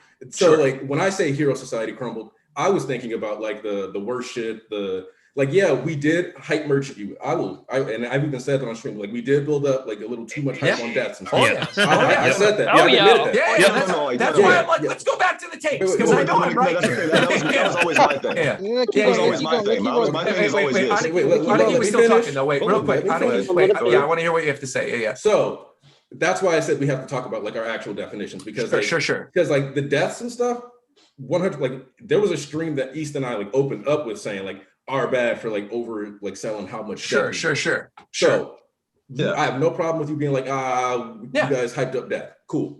Yeah, we did that. That's something we got. I don't take that blame. You can have that blame. Anyway, stop cutting me off. Anyways, so I'm actually crying. Anyways, like I was saying, he's not crying. He's lying. I'm not. But for me, it was always about the sociological ramifications. Yeah. So then let me ask you because I'm glad you brought that up because if that was the case, how the heck are they able to have a press conference? Something as simple as having a press conference, they should be scared at this point. And obviously we had the guy who I don't even know if that was a named character or something. I'm not going to try to front like the Monoma guy, the Monoma looking guy talking about his mom and Gigantomachia at the press conference. That was some random dude. All right, cool. I thought I was going to come on here and you guys are going to be like, don't you remember it's this guy from 200? You idiot. You're not a real Mario. No, I don't think that's great. I'm glad that's not the case. Good. I'm glad that's not the case. But what I was going to say there is I think it's important that we saw that aspect of it. And I actually did like Endeavor basically being like, this is all I can do at this point, right? I've done everything I can do. The truth is now in the open. I have to stop these villains. That's my goal at this point. We got to do what we got to do. I like that aspect of it. I do. But I think you could still obviously see it might not be the same level of worship that it was before, which is why I said that I don't think Hero Society crumbled. I feel like Hero Society has wavered. And that's where I think we are. And honestly, based on where we are in the story, that's how I feel like it's going to stay pretty much until the rest of the story. East. Roger. East. All right. So since y'all want to get into the nitty gritty, the gloves are off. I've been waiting for this shit because how many motherfuckers that I have on Twitter telling me that Horikoshi can't do this, can't do that. Oh, we're going to have a second year. We're going to go back to school. He can't do that because academia is in the title. Like I keep fucking saying, niggas put restrictions on what he can and can't do. He took the MC out of school and put him back in here. And now I'm going to hear niggas talking about he could pull back. You know, their call probably come get Deku in the retreat on this, that, and the other. How many times do things in the story don't go the way the MC planned for the shit to go? I can draw it from back in chapter 1 all the way to now. Shit don't go how niggas always expect it to go just because they say something, but there's stuff building within the narrative of the series that can go this fucking way. If you gonna keep telling me that like, this is as bad as it gets, or like listen, what you all basing this just on what happened now, but guess what also happened in the series that's going to happen eventually, that's been said to happen. Who is the white-haired motherfucker with the one-hand touch that said to bring everything down? Of course. His story is not finished. He's not woken up. Of course. You can't tell me that this, sure, he's just gonna throw that away. People had that speculation because he didn't do it at the point in the war. We overhyped it, we jumped the gun, we gassed it. But guess what? If you had look back, this was set up for society to come back down all the way down. It's not just niggas, the PLF niggas, like, they lost 10,000. Okay, nigga, but guess what? They got 10,000 right back of actual villains in the street. And then they say Shigaraki's going to have chaos all over Japan, and then he's going to rise to the top of the rubble, the second coming of All For One. That's what I'm talking about. Niggas like, okay, if your shit got moving the goalpost, what's the definition of moving the goalpost? If something don't happen, right? We switching like, maybe, society will happen like this. No, let me ask y'all something. Is it bad that it didn't happen, or it didn't happen that when we expected it to happen, but it still happens? Okay. And we all expected Shigaraki to step his foot down right here, right now. But Horikoshi has so many things going around that there's more points to bring out and flesh out the story without just having that one thing. Everybody's so focused on Shigaraki rise to the top. Shigaraki dusting everybody right now. That wasn't the point. Horikoshi's like, what y'all talking about? I got society to crumble fully, the heroes to fucking actually go ahead and take responsibility for their actions, more shit to come up. Niggas in the series keep doing meta commentary on how Horikoshi writes meta commentary in the series. Spinner, hey, bro, you still didn't destroy shit yet. What you doing? Didn't Rex say something about it like, Shigaraki didn't destroy nothing yet? Didn't this fucking character in the series just say the same shit? It's not like he's oblivious to what he set up and he's not going to follow through. Niggas are just impatient. So like, I'm just curious about this now. Like they even said like when Shigaraki wakes up, he rises to power. Just because Deku said, I'm going to stop him, I'm going to save him. Like nigga, shit don't go down how niggas always wanted to go down. Hawks literally said it won't go how they want. You know what? That's like not a mouse getting away. Guess what the fuck happened, nigga? This shit in fucking shambles. It's so much going on besides just this. Like when Shigaraki steps to the top of the rubble, I will be here. Just how niggas told me that, oh, he can't do this because it's a quote unquote shonen that he got academia in the title. Guess what? The MC fucking left. I got the pinch of paper. I don't have to fucking do speculation. So when that shit happens again and it rises to the top, then we can talk again about. Well, it'll be the end of the series. I mean, I think that's where things are being set up right now with the final story. Can I interject? We are entering the end of the series. That's literally what has been set up with this. So that is, I think you're completely right in saying you will get that moment with Shigaraki by the end of the series, for sure. And I think the conversation that you were just talking about with moving to goalposts and stuff, that's in relation to the stakes of the war arc and not necessarily the story as a whole. I don't think well, unless you got like half a brain cell, but I don't think any of us would argue against the idea that there's obviously going to be some awesome giant final confrontation between Deku and Shigaraki. But now, based on the previous chapter, the stuff with the international heroes, the stuff with saying, you know, can you kill Shigaraki, and this stuff now, it's all leading to that point. So if we are truly entering that final story saga, we're going to get there sooner rather than later. I don't mean to interject. What do you mean? No, I'm done. Hold on. What do you mean international heroes? Wait, because I want to let Naya speak because Naya's been trying to speak for a bit. But two, I do want to say that it's out. I'm trying to figure out how to say this. It's very disingenuous to see a press conference as a mark that society isn't down bad, because you got to think, like, even in World War II, when Japan was being firebombed or when Pearl Harbor was happening, it's not like they didn't have the ability to do like newscasts. That's like saying, like, well, 9/11 wasn't that big of a deal. We had a newscast when it was happening. I don't think like that's a very disingenuous take. It's the idea of it crumbling completely. I think we need to start moving away from that label, because really, I agree with BG, because I think basically where we are right now is, if we're talking society truly crumbling, right?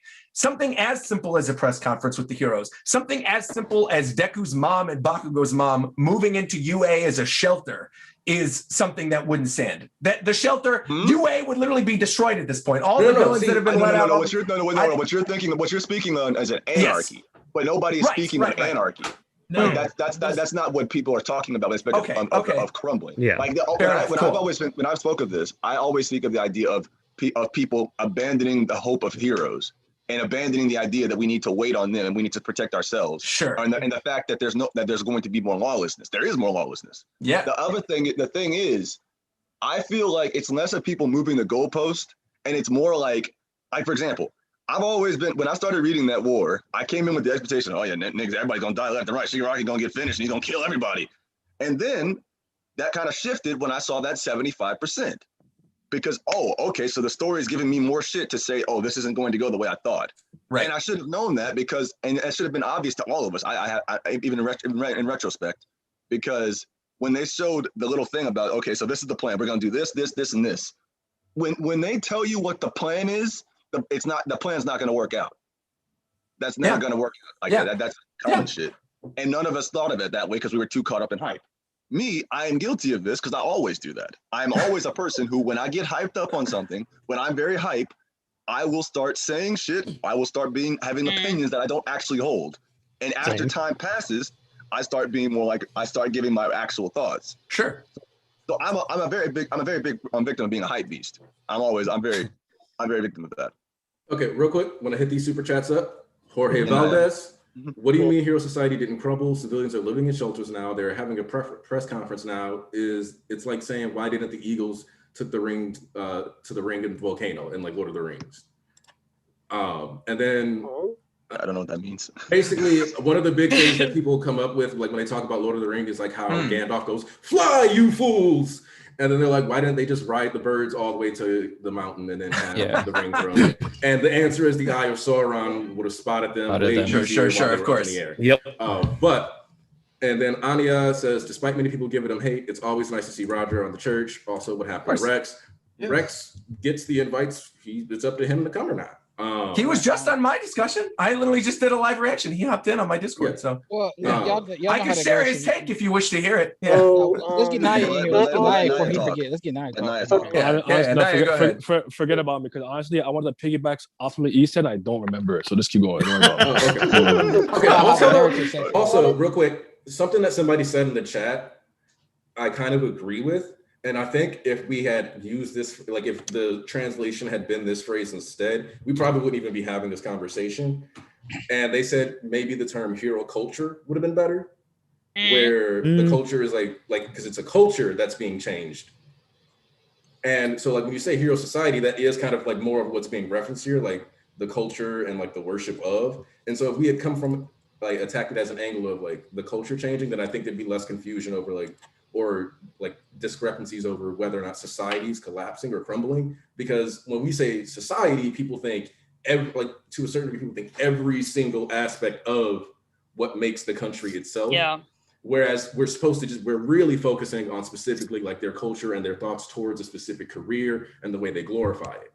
Yes. So I do kind of agree that hero culture might have ended up being a better like term. Yeah, I think if you say like society crumbles, if it's hero society or just society crumbles, you're expecting something more. This is not the kind of society crumbles that many people have probably envisioned. That's true. For the most part, society, life, it still works. But I would say that we haven't tested it yet. Right? Yeah, that's what I'm saying. I would argue that. I mean, so far that's what it looks like so far. Yeah, I would say like based on what we've seen so far, right? We have to see like because now there's a power vacuum. Because I would say this, maybe it hasn't crumbled fully. Maybe that there's some truth to that. But I would say that the paradigm has shifted to, if you want to call it the villains or the field, I don't know, 51-49, whatever. I think it's shifted, but we haven't really seen this new society really tested yet, right? Because I think there's gonna be way more crime, way more violence, and all kinds of things gonna happen. Sure. And then when we see that, then we're probably gonna see the descent is for real. And then I would argue that to really put true fear in the hearts of the people, you have to get Endeavor out of here. Because even though they don't feel him, they don't trust him and stuff, he's kind of the number one right now. So if he goes down or something, like even publicly or in a bad way, that could really descend into people's hearts and make them all fearful of what's going to happen. But to me, back to what G said way back ago, I thought from the Toya reveal, the descent was coming. Like he really showed like so much mistrust and distrust into people's hearts from the time he was showing what went on with that guy's family. And like, you think he could be out here being a hero when all the things were happening and he failed? And also, because Roger, you said that you felt like it was safe to have a press conference, which I don't agree with, but I felt like they were visibly scared because they're like, "Yo, save us, do something." Well, of course, exactly. To me, they're acting that way because they're scared. So for you to say they're at the press conference, it's like, "What you gonna do, bro?" No, they're fearful for their lives and their life. That was a very intense situation. Panic is it was very intense. I mean, more so. You mean the civilians, correct? Yeah, the people who are talking and asking and yelling at all those individuals. This is the first time. Yeah, but it wasn't like that they feared that because we now have the number 1, 2, and 3 heroes here. That means that, oh shit, we have to make this as fast as possible because if we don't get all these heroes back out of the street, there will be attack and I don't know somewhere else. That's not what happened. Like it doesn't seem like the villains used this press conference to attack. I don't know, when this press conference is in Tokyo, that they attacked Osaka because there are no heroes now in Osaka because the top 3 are all in Tokyo. But yeah, that would have been maybe an added. Here's the thing, though. It's wait, you said super chat? You said? Yep. Super chat, real quick. Yeah, go ahead. Siobhan Robinson, one of our greatest consistent sponsors, member of the church, official member of the congregation. Just got word that I might get stationed in Japan again. Woo, the Navy be taking you places, man. Yeah. Real quick. Hold on. Roger said he can't stay long. He's like, when Nia's done, when he's gonna give his thing, and then we'll do school after that because he wanted to do Nia's take, so he don't forget. So let's leave Perfect. Yeah, okay, that's fine. Because my last thing that I wanted to bring up, which is something that while we were talking about moving goalposts, this is also something else that I want to go back on because I said if I ever feel differently about this, I will absolutely let you guys know. And this is the return of Mirio, because if at this point now we are entering the final story saga, I can now completely understand where you guys were like, okay, no, when else would you have brought Mirio in? That's now, what I was. Right. However, yeah. So I'm happy to admit to that. However, the thing is that at that point, many of you were not speaking as if we were about to enter the final story saga. We were speaking as if there's going to be a time skip. There's going to be lots more story arcs based on what we're seeing right now. And one of the things that Rex was talking about with me too, which I think I agree with, is I don't see more than like 100, 150 more chapters now. I think if this is it, if we're entering the final story saga, which can include a lot of different story arcs with different villains and other storylines, then I think when else would have Mirio been brought in? So I am happy to say if that's the case, I'm fine with Mirio having been brought in when he was brought in. That was a huge complaint that I had at the end of the war arc. I was like, I still don't feel like this is the right time for Mirio, but I do think honestly that there's no other time. So I wanted to say that because I am not. Is there ever really a wrong time for Mirio? He's the GOAT. Record Roger? This guy, bro. Record Roger? We don't gotta lie. Mirio is a top 3 character for me. He's the GOAT. I love Mirio. That's cap. I want to say though, Roger. That's cap. Hold on. Now we lying. Now we're lying. Now we're lying. Hold on. Damn, how's the cap? Something I need to address real quick. Yeah. It wasn't even most of the church telling you that. Everybody, like a bunch of people were on your side. I was very alone in saying there was no other time for Mirio to come back. Yes. And that's why I was so happy when you finally said that. I was like, guys, there's literally no other chance. You already know. You already know I got horror coach. You already know I got horror coach back 100%. I never got that nigga. And now, once again. And I think on one hand, that's fine. If you want to enjoy My Hero Academia in that way and just say, oh, I'm going to enjoy whatever the author's going to throw at us, I think that's totally fine too. I mean, it's all dependent on how we like to consume manga. But I think it's always funny whenever I'll say something on Twitter and it always feels very disingenuous from people who are like, well, you never have this energy with One Piece. It's like, you don't fucking watch my One Piece content. Oh my God. You obviously did not watch Roger during Whole Cake Island. I always saying that. Just saying that. Fucking pillow.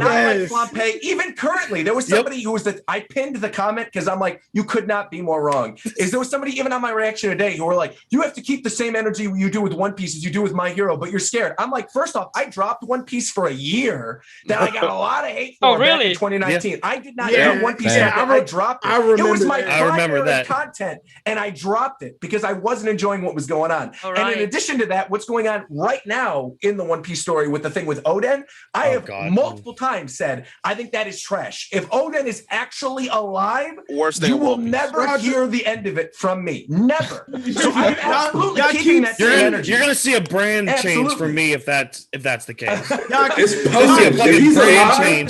he's alive, I don't want to see anybody spelling Odin without a P in front of it. Bro. I know. So I want to bring that up because I always feel like there would be no triple P. The main thing that bothers me is people saying that I don't carry that energy with One Piece that I do with My Hero, when I absolutely do. It just happens to be that I'm critical of a lot of the things that I really like.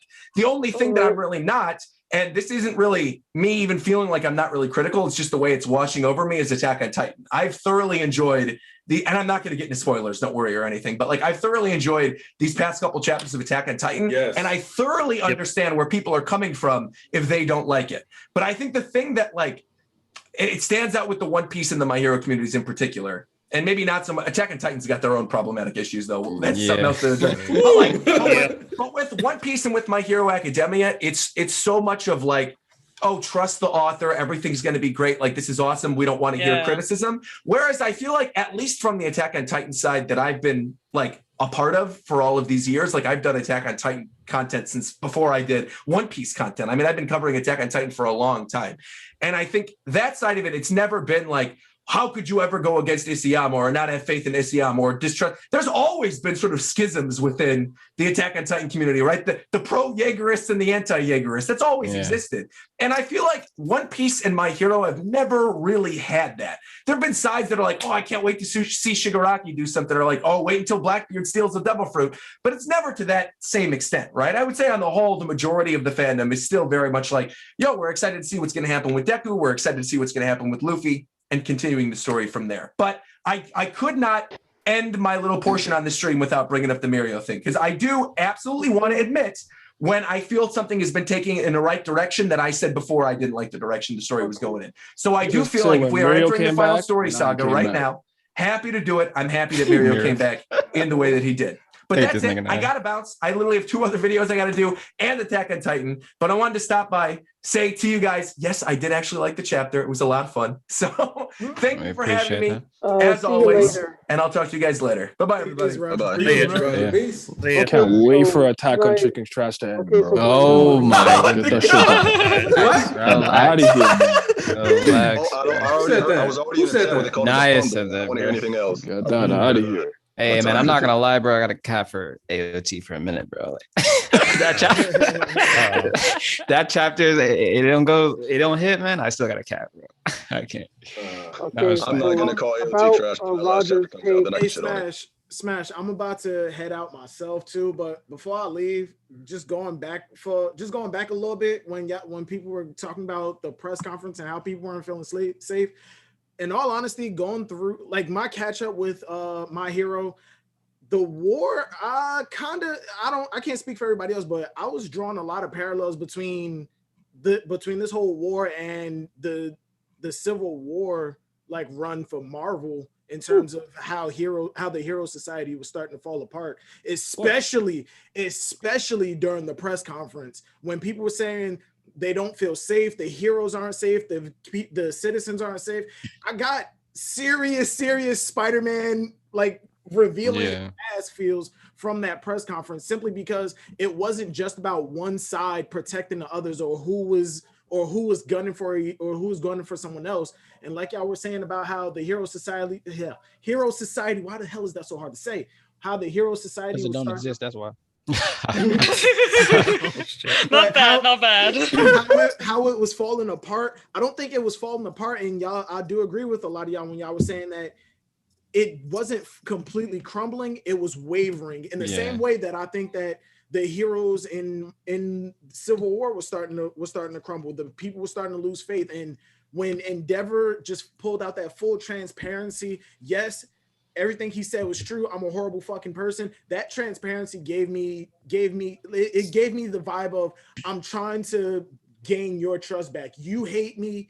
You don't believe in me anymore, but I want to continue to be that person for you. The same way when Spider-Man walked up and wanted to continue to be that person for, I can't even say it was just America. He wanted to be that person for the world. And the only way he could do that was by just straight up taking on the responsibility, pulling the mask off, even though he knew the best course of action to maintain everything would have been to stay quiet, stay silent, keep that mask on. And just like Endeavor, someone even said it in this chapter, he should have just lied and said it was all bullshit. Yep. But transparency goes a long way in regaining the trust of people, because eventually, at some point, the truth is going to come out. With that, as far as like what you're specifically talking about, as far as like Spider-Man, I think that was like along the lines of kind of changing the definition of what a hero meant as far as like how society viewed him. And so, but going back, because I wanted to piggyback off what Naya said before Roger went.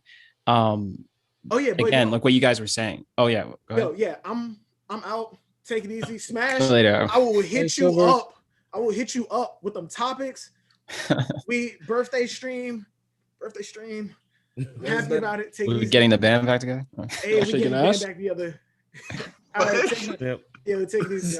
Seriously. All right. But yeah, what I was saying, I was trying to before Roger went, as far as like what Naya was saying, we haven't seen Shigaraki at 100%. We saw Dobby just geeking in that one panel, talking about I didn't go far enough during this chapter. So we still have multiple antagonists at play. And as far as like, as far as Naya talking about Endeavor and him still being there, it's the people still have some something to look to, something someone that's kind of like standing there and sort of responding to this threat level. So if you remove that, again, like obviously that's when you're going to start seeing shit at play. So we haven't, again, and then of course with people talking about as far as seeing the whole hero society completely crumble, I think with Midoriya narrating that as he's going through this arc, as he's seeing all of these, cases, running into different villains, or, seeing what's happening in this on the street level, it's like, I think from the protagonist's eyes, that's where we're going to start to see the true the true definition of what we wanted to see as far as Hero Society. I wanted to go next, but Squid was waiting for a long time now. I almost forgot about that nigga. So, I mean, I was gonna offer my take on the whole Hero Society and its meeting, but turns out the guy left. So. But I didn't see your shit, nigga. I didn't know. I mean, I was trying to be polite and like wait for everyone. You're in a call with a bunch of niggas. You can't be polite. You gotta speak. Nah, but when he was, we were shutting him down. So they do. Yeah. Keep that same energy. Yeah. The nigga was being polite. We were like, shut up. Like, somebody in the chat did say like Squid was being rude. So it's also Squid being considered of our viewers.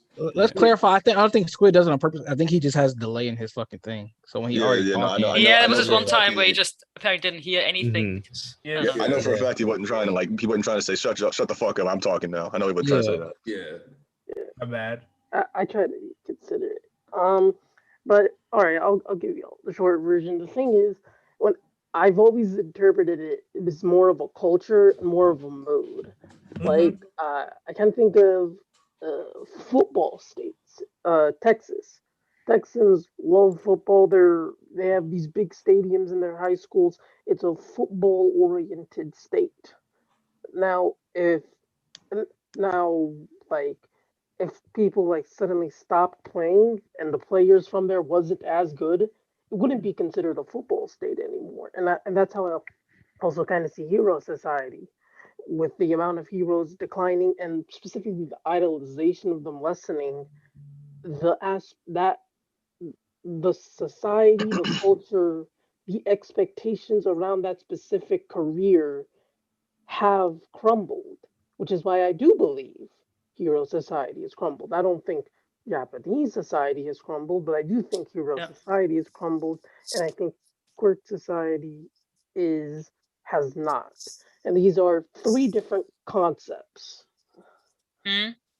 Yeah, I can see that. I think something that is a bit of a problem is that when a lot of us imagined Hero Society crumbling, and we're talking about actual society crumbling, what a lot of people were imagining were basically the villains winning. I think. Okay. Like really, the expectations I sometimes over. read on things that should have happened would have only been possible if the villains won. But of course, the story isn't over, so the villains haven't won. So all of this, you mean there has to be something remaining. You mean at the previous arc? Is that what you're saying? Yeah. During the war arc, I mean, I think a lot of the expectations that we read about what should have happened would have only happened if not just during the arc, but overall if the villains had won. Well, yeah, like we talked about, that was set up, and he wasn't at 100%. Like the story, once you get the chapters that like give you the context of like how Horikoshi's mapping it out, like it is what it is. I mean, different writers. I know we talked about this way early back as far as like expectations go and changing the goalposts, but it's like we keep reiterating this as far like some authors will just drop like a whole panel showing you the entire city on fire. Some it's like different authors do different things, and at this point in time, we're not there yet.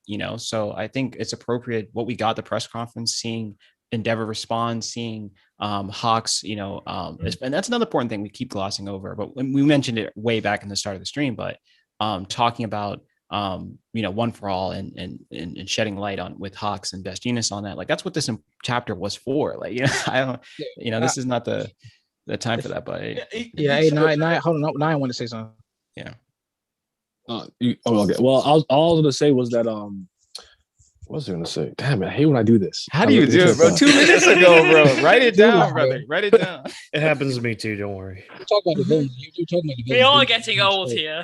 Okay. Oh, I was gonna say, okay, so I'm kind of like going back just a little bit last week for 305, right? Because I was seeing people were like, "Oh my god, I can't believe he wants to save him," blah blah, yada yada yada yada, right? And here's the thing that I like to do sometimes when I see something and I may not initially like what I'm seeing, I try to think of interesting ways you could tell, interesting storytelling ideas you can use with the mechanic that you have now, right? So for me, now that I'm kind of thinking about it, I think it might be more interesting to not have the Hero Society completely be lopsided and fall. It's like now the villains are running stuff. Exactly. Because now, as both are wrestling for control over the world, you're going to see the ideals really clash in this like kind of murky gray area. So I actually think in a lot of ways, this could end up being a lot more interesting when you're seeing all of those ideals and things, but when they're butting heads and whatnot. So I actually kind of like it now that I'm thinking about it.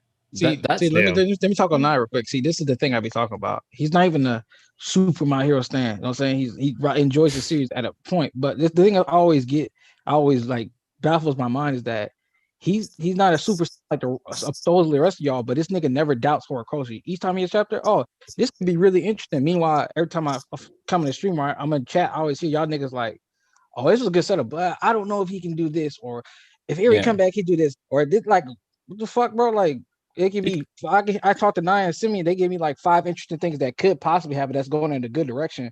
But I come talk to y'all and somehow I'm getting all the shit that could go wrong. And it's not because Horikoshi writes like this. It's because you have PTSD that you can't let go with. I think believe it. What there is sometimes, I think it's okay to assume that I want this to happen, but I'm not sure if Horikoshi will do that. That's one thing. But I think Horikoshi has so far proven that when he wants to do something, he knows how to do that. The danger is not so much that he wants to do it and just can't, but more so that you want one thing to happen and he wants to do something else. That really is like one of the big issues, though, is that we said believe it. Have to accept that just because you want something, and the other thing is that like it's hard for people to admit they're wrong.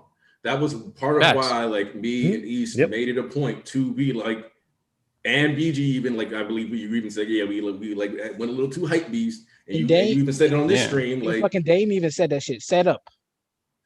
So like plenty of us, so like we can do this. And we can admit when we were wrong about something in the story, but it seems like a lot of people don't ever want to be like, oh, maybe I just didn't see that right, or maybe I didn't. Like that part of it. I mean, it doesn't even have to be something wrong. I mean, if you have a different opinion about something, that's perfectly perfectly legit. If you say, I think this would have been an interesting take to tell the story, and he just didn't use it. But to then be disappointed is something else. That's if you're involved in like communities like this, and if you're checking out content like this, it's like you should be taking advantage of like speaking and reaching out to people with different opinions, and you know, seeing how as long as it's reasonable, you're cool. But with Naya, as far as like he's been around the block, he's seen the rise and fall of many series. So and I have been in the mud for some people I love, and sometimes I was on the opposite side, and I was like, haha. I think with as far as I'm not trying to say like new readers, it's maybe it's a bit different, but it's as far as how you feel about week to week, it's good to kind of just think about like maybe let me reserve my thoughts a little bit. Let me, think on this a little bit. Just try to see it from both ends. But it's cool if you have. I'm actually because I'm actually of the belief. Oh, sorry, go ahead. Poison Tree. What I'm saying, like, I'm not saying you can't have your own opinion. What I'm saying is that if you were, for example, if you read Bakugo Rising and you thought Bakugo is going to die, and then he doesn't die, you can't get mad at the you can't get mad at the author for doing that because you didn't get what you expected. But Corey sets the parameters. You kind of what makes that worse to me is that's something that confuses me though. I'm confused on how even people even got to that. The exact example in particular. I don't see how people even got to that that expectation. He got hit in the side. It ain't like he got hit in the head. And that's why I'm saying like sometimes though you have to admit I analyzed this wrong. But sometimes it's not even wrong. Sometimes it's just there are two different ways, and you think one way would have been best, and the also the other way. Yeah, before you got the information. Yeah, I was going to say that. I feel like to me it's that people are just pushing their own desires onto the writing. So it's like, hey, I wanted one of the class members to die, and this person got hit. I think they're gonna die because I'm gonna get my wish, and you don't get your wish, and you're pissed off. Yep, that's what happens. That's the thing that you get. Let Naya go, because he about to say something. He forget real quick.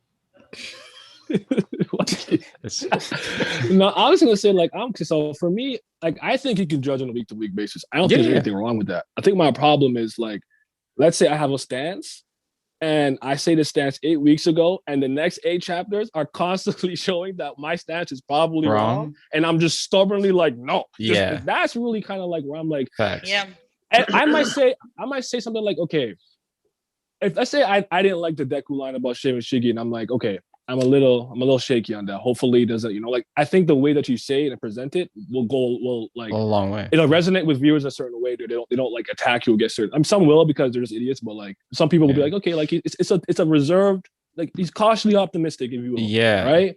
And then like if something happens, something changes, then you just keep adding on with the more information that you get. Because I think if you can wait, you can also judge while you're here. But the problem is the knee-jerk overreaction. It becomes the hardest take ever. Like there's just no way this can turn out. Yeah, like, exactly. Absolutely. Right. Like who the hell are you to say that? Exactly. That's exactly what yeah. I was trying to say. And I won't doubt a writer until you give me reason to. So as long as you've been consistent for like 4 years, I'm like, he hasn't led me astray yet, so I'm cool. Like I'm not gonna doubt him just because whatever. Right. That's why you now. If it happens like once or twice, now I might doubt. But until then, I'm chilling. That's what I meant. Like when you've been around, it's like you and you get exposed to these types of things. Like it's like people forget. I mean, like you said, 100%. You can react week to week, whatever, have your thoughts and doubts and whatever. But it's like you can't forget the content. Like how much trust have you been built with Horikoshi? You know, already like in the series. Definitely, it's something for me. It takes a lifetime to build trust and 5 seconds to throw that. I think it's one chapter. Like, oh, he didn't die. Damn, like I'm dropping. You know what I'm saying? Yeah. Like, that's something for me where like everybody knows that I'm very passionate about Endeavor at this point. I have hundreds of ideas about where I want this character to take, but I have 100% confidence that Horikoshi will do the right decision with Endeavor because he has done so great with this character before. The Endeavor circle. Like, it's great. It's the best. No, but the thing is, it's just for me, it's a good example because I am very passionate about Endeavor and I have a lot of ideas about Endeavor. But the thing is, I know for a fact that he will do this character right because he has done perfect so far. Why would he suddenly just go, oh, I'm just going to ruin the character? Ha ha ha. That's my thing about the Eri thing. When has she ever been broke? Like, did she heal not automatically? Did she reimburse Deku's wounds to the point where it doesn't matter if you use it 2 or 3 more times at 4%? And like, no, there's like, your arm's still kind of fucked up, bro. Like any character in this story that's been fucking broken is literally balanced. And Deku could wash everybody with one punch, but guess what? If he does that, he's breaking his shit. All Might had a fucking injury that limited his time, the entire thing. All for One was already fucking crippled. He couldn't see. Every single person that is OP had a fucking limit to them. So how you gonna just judge? Okay, well, she could be a plot device and she's broken and she just healed them. Like, why would he set a consequence and just draw back when he never did that in the entire story before? Every consequence. I mean, she could be, but let's be honest. I am perfectly happy with a character that turns out to be a plot device 150 chapters after being introduced. I mean, But the point of plot is like, I mean, in the sense they're like, okay, she's just here and she's just going to heal him up, and that's just going to be that all things fine and dandy. Like, I agree. The thing is, I just think it's really weird to say a character is just a plot device just because they may do something useful for the plot 100 chapters after the introduction. If she's like introduced 5 chapters earlier and then suddenly she's super important, that would be maybe iffy. Well, no, but I mean we've been carrying Eri around for like forever now.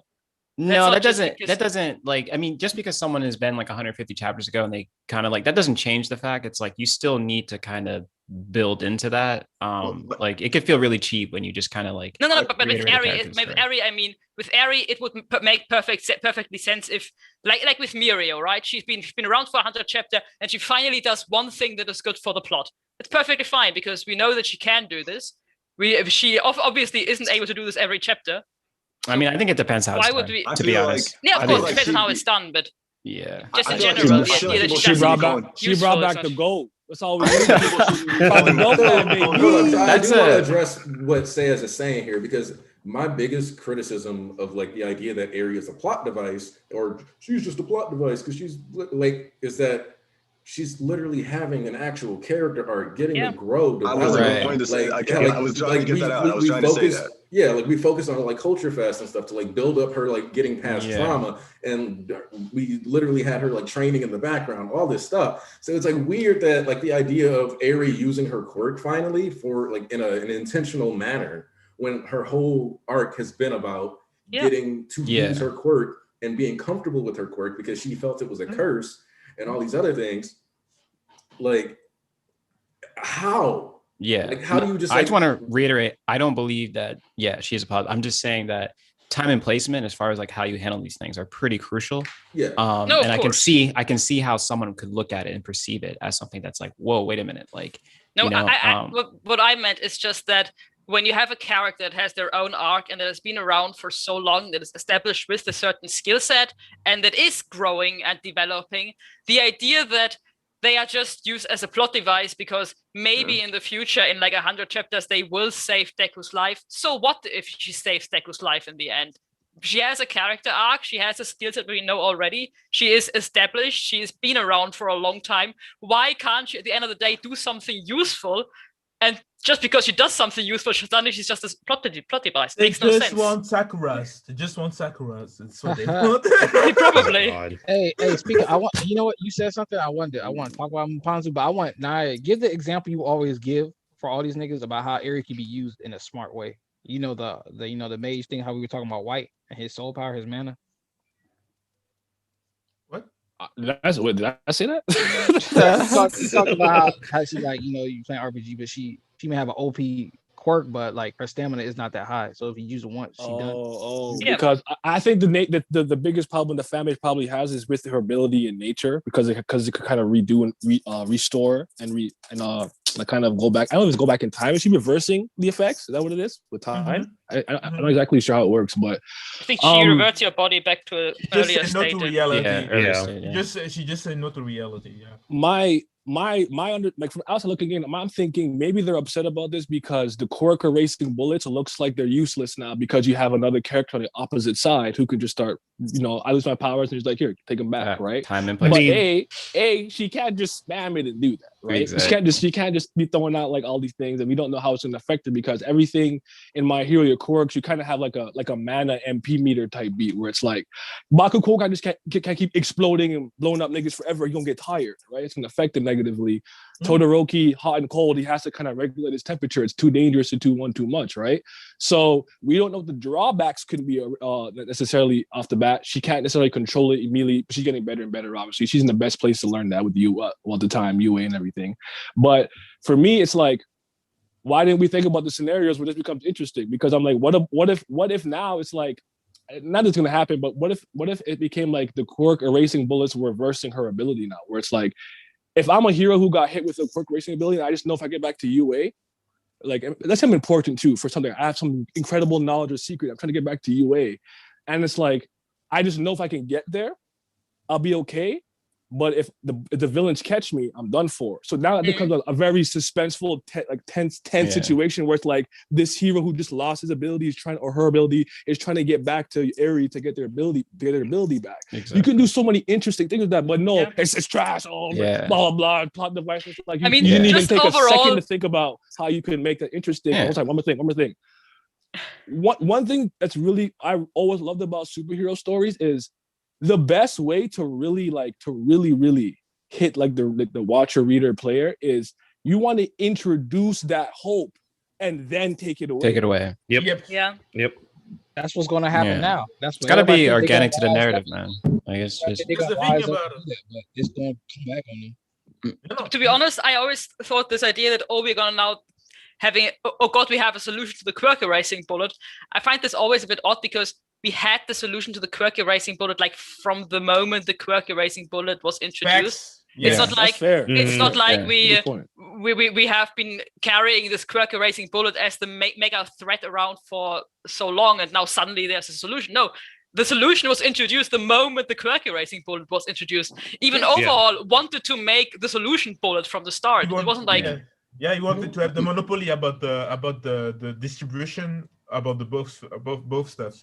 So, Reminds me of Resident Evil, like T-virus type beat. Hold up. Yeah. We didn't dodge the Deku Arms thing. We've directly pointed out that he's wearing the bracers that are made by like Melissa Shield. What are you talking about? Did you miss that part? Wait, who said that? Who said that? Shola, and I'm tired of y'all like, bro, this the same shit y'all always doing. Did you not just learn your lesson last week? Did you not learn your lesson a month before that? Did you not learn your lesson a year before that, bro?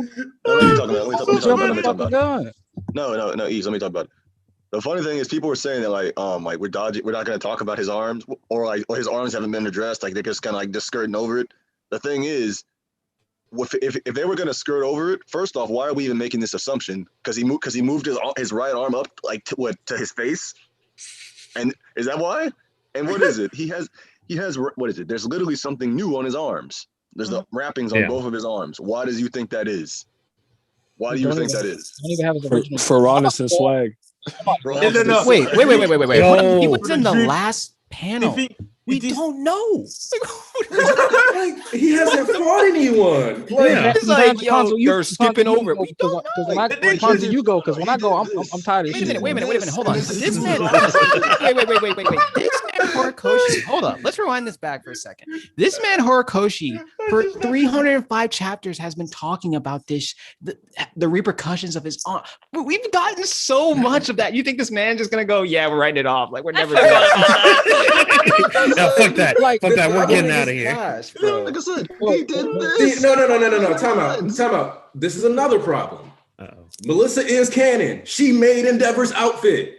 They literally said it. They literally said She's canon, but she's like semi-canon because they didn't even say she did it. They didn't even say she did it. He went to America with the cutting edge technology. You know, that's only one person that does this. But like I said, on the volume, they don't actually say her name. They just say it was made by someone in America. Wait. I don't even care about Dave Shields' daughter or something. Yeah. Yep. See, look, it's alluded to. I'm not even gonna reach that far. I don't even have to reach that fucking far. I can reach into the damn manga and show you every time a consequence that's been there and stuck. Did you niggas not just say he can't take the MC? Like, how many times I'm gonna repeat this shit, boy? Because that motherfucking shit on the paper. The end of the panel, Deku left Hero Academia. Y'all niggas say he couldn't do that shit. You think consequences don't fucking exist just because it's the MC?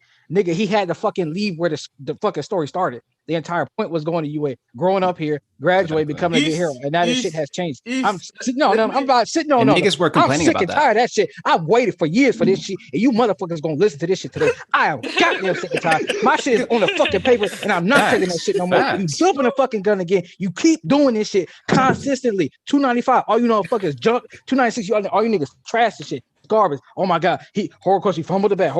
Now everybody coming back around. Oh, I see the reason why Deku Shigaraki it ended the way it did. Oh my god, look at the fallout. Yo, this is elevating the entire art for me. This aftermath stuff. Yes, because it's coming full into play. Why do y'all keep fucking saying like switch up on you? Like, bro, no, this is my point right here, Shola. Uraka said that his body's it was okay. They said it's okay. Does that mean yeah, we knew he was going to be able to walk it. We don't know the extent of that. They said, but I'm still nervous. There was a point to say his body, they say his body's all right, but then there's like, they say his body's all right, but I'm still worried too. You don't know the condition Deku was in. Tell me right now, is Deku gonna go 100% or 50%? Be like, bing, bing, bing, boom, or will there be repercussions that he can't use the same limit that he did before? Just because he's walking, don't mean shit. Is it Hawks walking? That nigga ain't got his wings back, and then walking, nigga still got his stomach and shit. Like, didn't Genius get a fucking hole? Didn't Genius get a fucking hole in his stomach? And then guess what? A nigga came back. He was like, shit, start spitting up blood from his fucking nose. While Maki was going in on shit. I'm sick and tired, y'all niggas. Came back after like half a year. Exactly, it was still fucking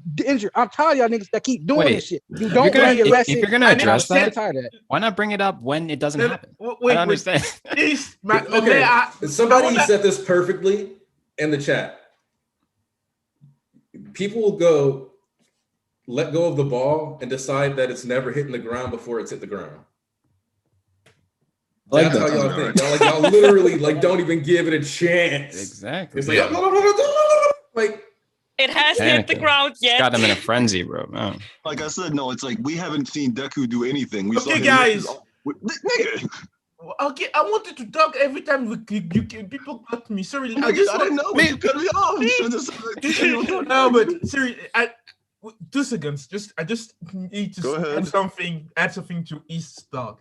He said like in the stream, like people said that it is the title is Academia, so My Hero Academia means that he has to stay out of school. I have the definition of academia right now around me.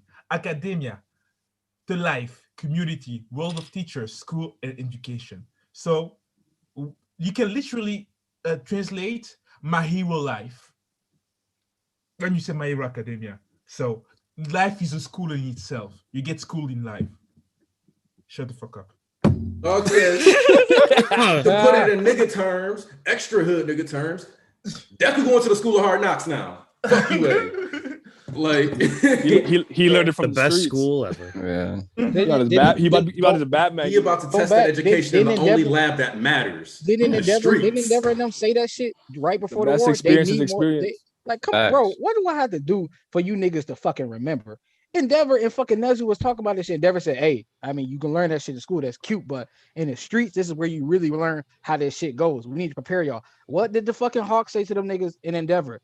Hey, the kids are a backup plan just in case shit goes left. Guess what the fuck they did? Got their experience in the street, got their license. So guess what? Exactly. Shit went left.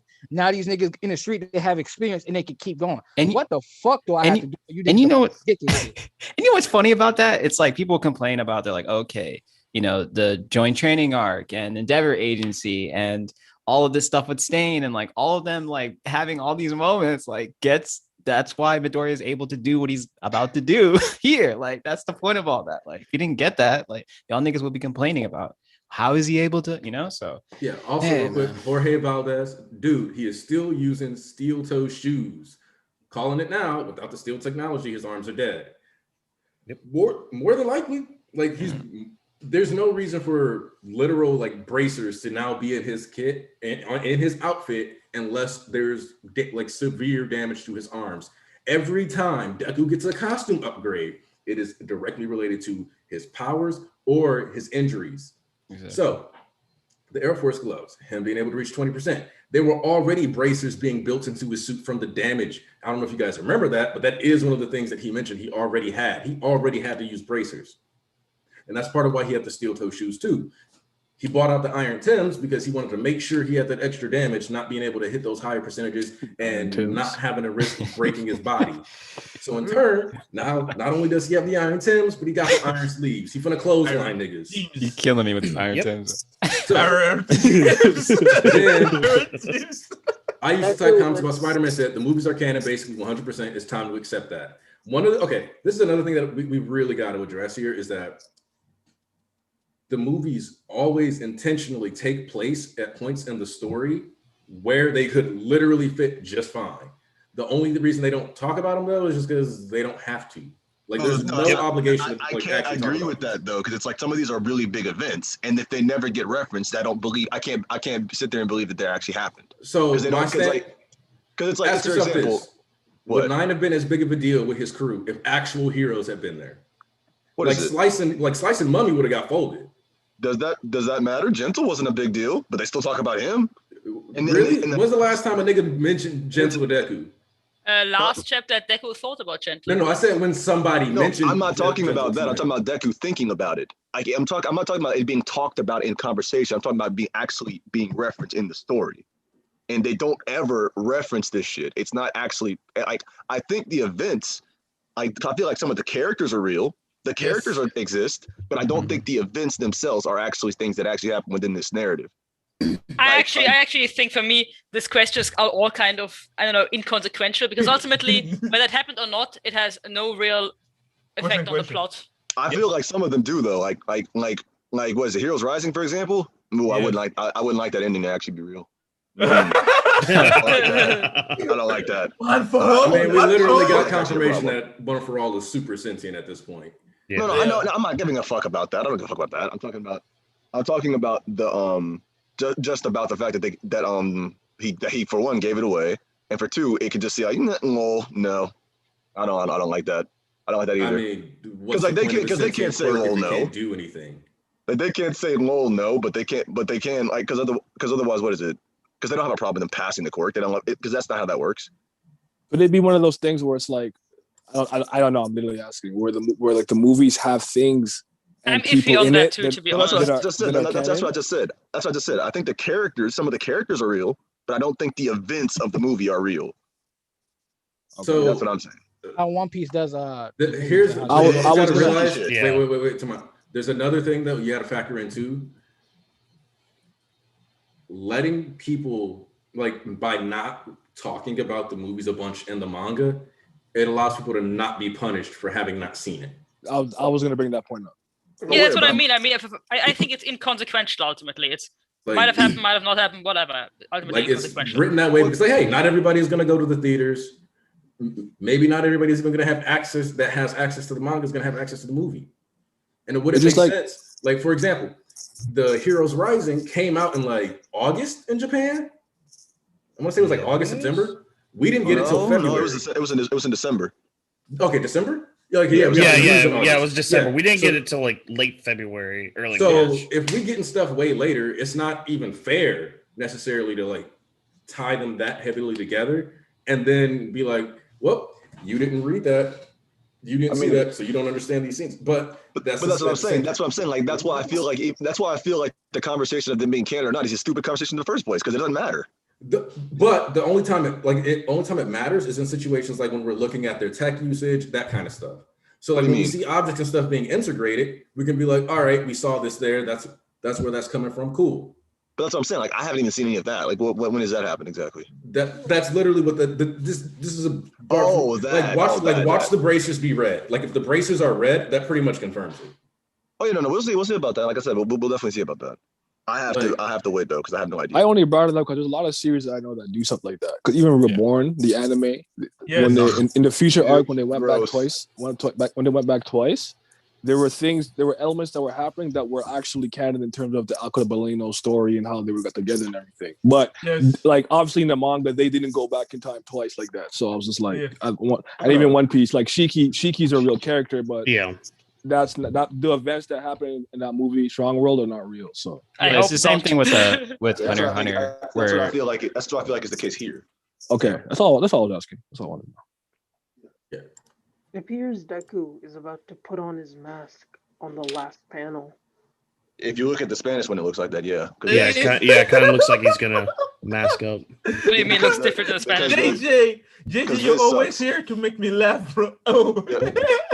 Yeah, Viz sucks. By the way, they cut off parts of the final spread. Well, look, Sun Yatara has spoken. They said, coloring the braces red because I just coloring the braces red because I decide if the movies are canon or not. Hey man, look. Hey, man. That's my boy's son. Hey, he spoke, so I respect it. Hey, look, he spoke. He wasn't. Wait, no, hold on, JJ. I don't think he was slandering. He wasn't slandering. Somebody in there was slandering, but he wasn't slandering. Hey, I don't care really, regardless. Like if I'm being honest. I'm just telling JJ. Moving on, but you know what I'm saying. But I remember, this topic that we discussed very often. A lot of people told me, this can't happen, this wouldn't happen. Deku left you, yeah, I'm being fucking petty. Yeah, I'm fucking repeating that shit because y'all want to keep repeating that bullshit. I gotta keep fucking hearing all goddamn year. Y'all gonna hear my shit too, boy. Also, I'm gonna be real though. The Deku having the cross, now it's like he has a cross on his shoulder, which I also like because it's like you got to carry your cross with you. You got to carry those burdens. Mm-hmm. Love it. And the fact that Deku looks like based on this panel with his hands, it does look like he's about to pull the mask on. And I think that's and you know what? I need to see I don't remember if he still has the weird looking fake smile that he used to have. Yeah. But if you remember, one of the things that I used to say is that I think it was last year I talked about this a little bit where I said if we had Deku out here, like a dark arc where he doesn't smile, so he's wearing his mask finally because he can't smile for people anymore. Oh, well, you can see that in his eyes in this last panel. Yes, man, it's like these tired, just almost dead eyes that almost he has. Being around, just tired. I'm telling you, he's seeing the world. He is seeing the world. That's the thing what about it truly is. Then that's the thing about it. I think we need that the second and the third show some stuff to him. Look at it. Just look at this. The second and the third just show something to Deku that just change his view about stuff. That's the other thing too. We didn't get the rest of that conversation. Man, there was a reason. There was a reason for that. Something in that conversation. The two niggas facing the wall, bro. They beat his ass, right? But I like that his ideals are being challenged by the truths of the world. So we're gonna see how he reacts to them. That's gonna be interesting to me. So yeah, we're not getting smiling Deku. I don't even think we get crying Deku. Oh my god, bro. We're getting done with this shit, Deku. I know, but I don't expect him to go full edge like some people are telling me. I don't see that. Hold on. But there's there's a difference between tired and non-enthusiastic and edgy. There's a clear difference. I am the darkness that this world needs type nigga, and this be like, man, fuck this shit. Man, fucking sick light boy. I'm too old for this. I'm too old for this. Hold on. This handsome ass nigga ain't gonna slip in. Yeah, he slipped in here. Yo, what the hell? Smiling and shit, bro. Come on, get out of here. Introduce yourself, man. You already know the biggest Hawks. Let's and go. All right, never mind. You can go back into the corner. You can go back to the corner. Boys, bro. We head around bro. That's my nigga right there, bro. See, I knew he came here. What did you just say? Turn his head around like the second or third user. Go back to the corner. Flo, hold on. We got Flo here. Also, Ponzo, I need you in that sombrero at some point. Anyway, Hey. You get tired of seeing them fucking. That's why you got in here. Oh. You don't remember last week? That's just funny as fuck. I'm so glad that like, oh my god, like if somebody would flip that shit. I hate y'all because I don't know what the fuck you're talking about. See, this nigga need to show up more. I was on fucking vacation, nigga. Watch the VOD. Yeah. Man, I was having fun, nigga. I'm sorry. Bro, you had a whole week, bro. A whole week. All right. Well, anyways, the chapter was good. My favorite part about the chapter is obviously the last panel. There's a lot of things that needs to be addressed, but I'm not fucking stressing about that. I've seen some people get mad about they skipped over a lot when it's only literally been one panel since we skipped over, right? Because like literally up until that point, we were still in the present, and then we jumped in, like that was the last panel. So I'm not mad that we're probably gonna get the details about whatever happened either in the Vestas world, Deku's arms, what he did talk to All Might, maybe he talked to Gran Torino, I don't know. The previous to that part with the whole Endeavor thing, didn't really care too much for it because it felt a little repetitive from the other moments where we had after the attack of USJ and Camino and all this stuff, and then like the heroes getting in front. And I like it, but I've seen it so many times done in superhero fiction before, where like the perception of what the public sees to the heroes compared to what the heroes actually do is always going to be mistranslated. It's just something that I've seen a lot of times before. It's not that I hate it or draw or I think it's bad. It's just like, it's whatever. But other than that, I still liked it. I like the presentations of, I know the press conferences, my bad, for the heroes, because it kind of adds that element of statesmanship where they are like public servants and they have to be accountable. And they have to respond to these questions by reporters. I actually think there was a named reporter in like the start of like sports festival. Hey, can't remember. Also, hey, real I'm gonna quick. read the super chat. I want to read this. Yeah, you got it. Silver's $5 for Silver. Shout out to Silver's because he the GOAT. You know what I'm saying? Florian stopped the cap. To hell with Hawks. He could have done more than say twice, and for that, he ain't shit. Silvers, you bring up a good point. Oh man, people hurt. People hurt about Twice. I know he did his best. He did his best. Well, I'm sorry. What was that? I can't hear you. Did he? Dead. I can't hear. I can't Did he hear. do his best? I can't hear you go to dead body in the mansion. Yeah. I can't hear you. The one LOV member be down. Speaking of Hawks, something I wanted to mention is that one time where is it? Let me just look at the panel. There's this one panel where he says that they are now fighting against society too, something like that.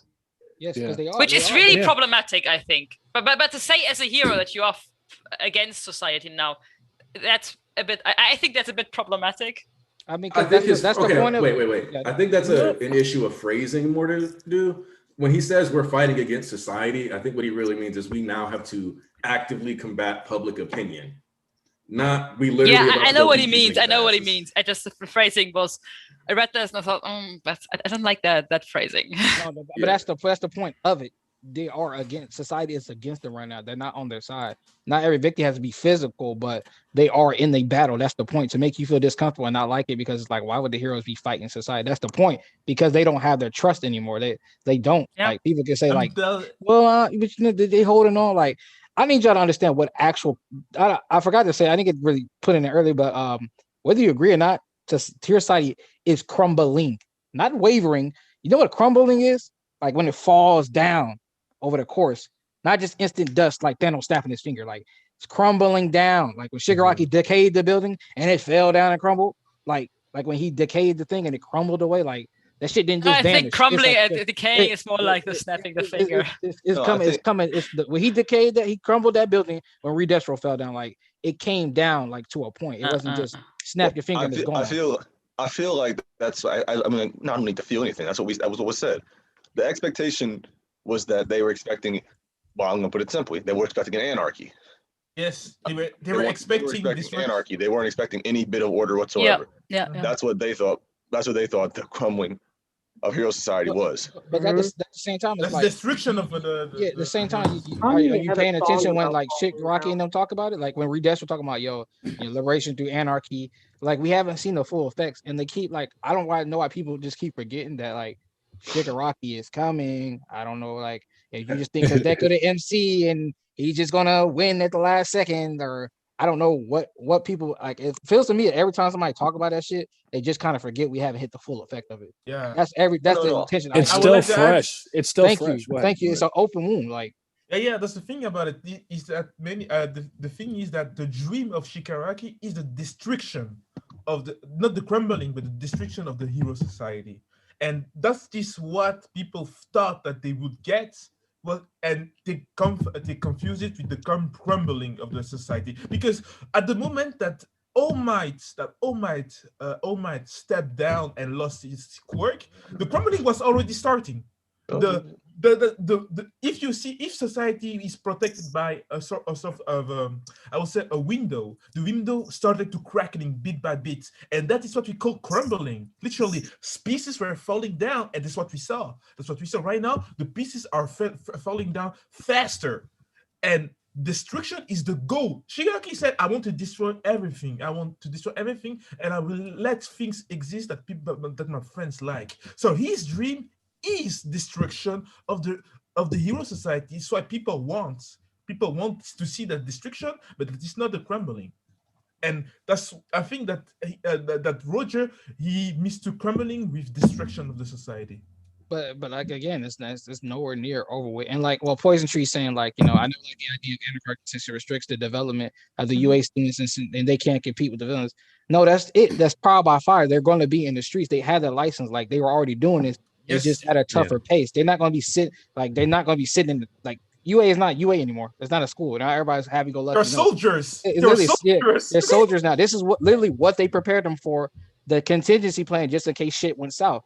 And yes, they didn't lose. 100,000 heroes didn't die, but they ain't 100,000 heroes like that anymore. So they might as well, whether they didn't die, whether they died or not, they not here. Yeah. And they're not going to take back up that mantle no time soon. And shit. And they quit at the beginning of the first day.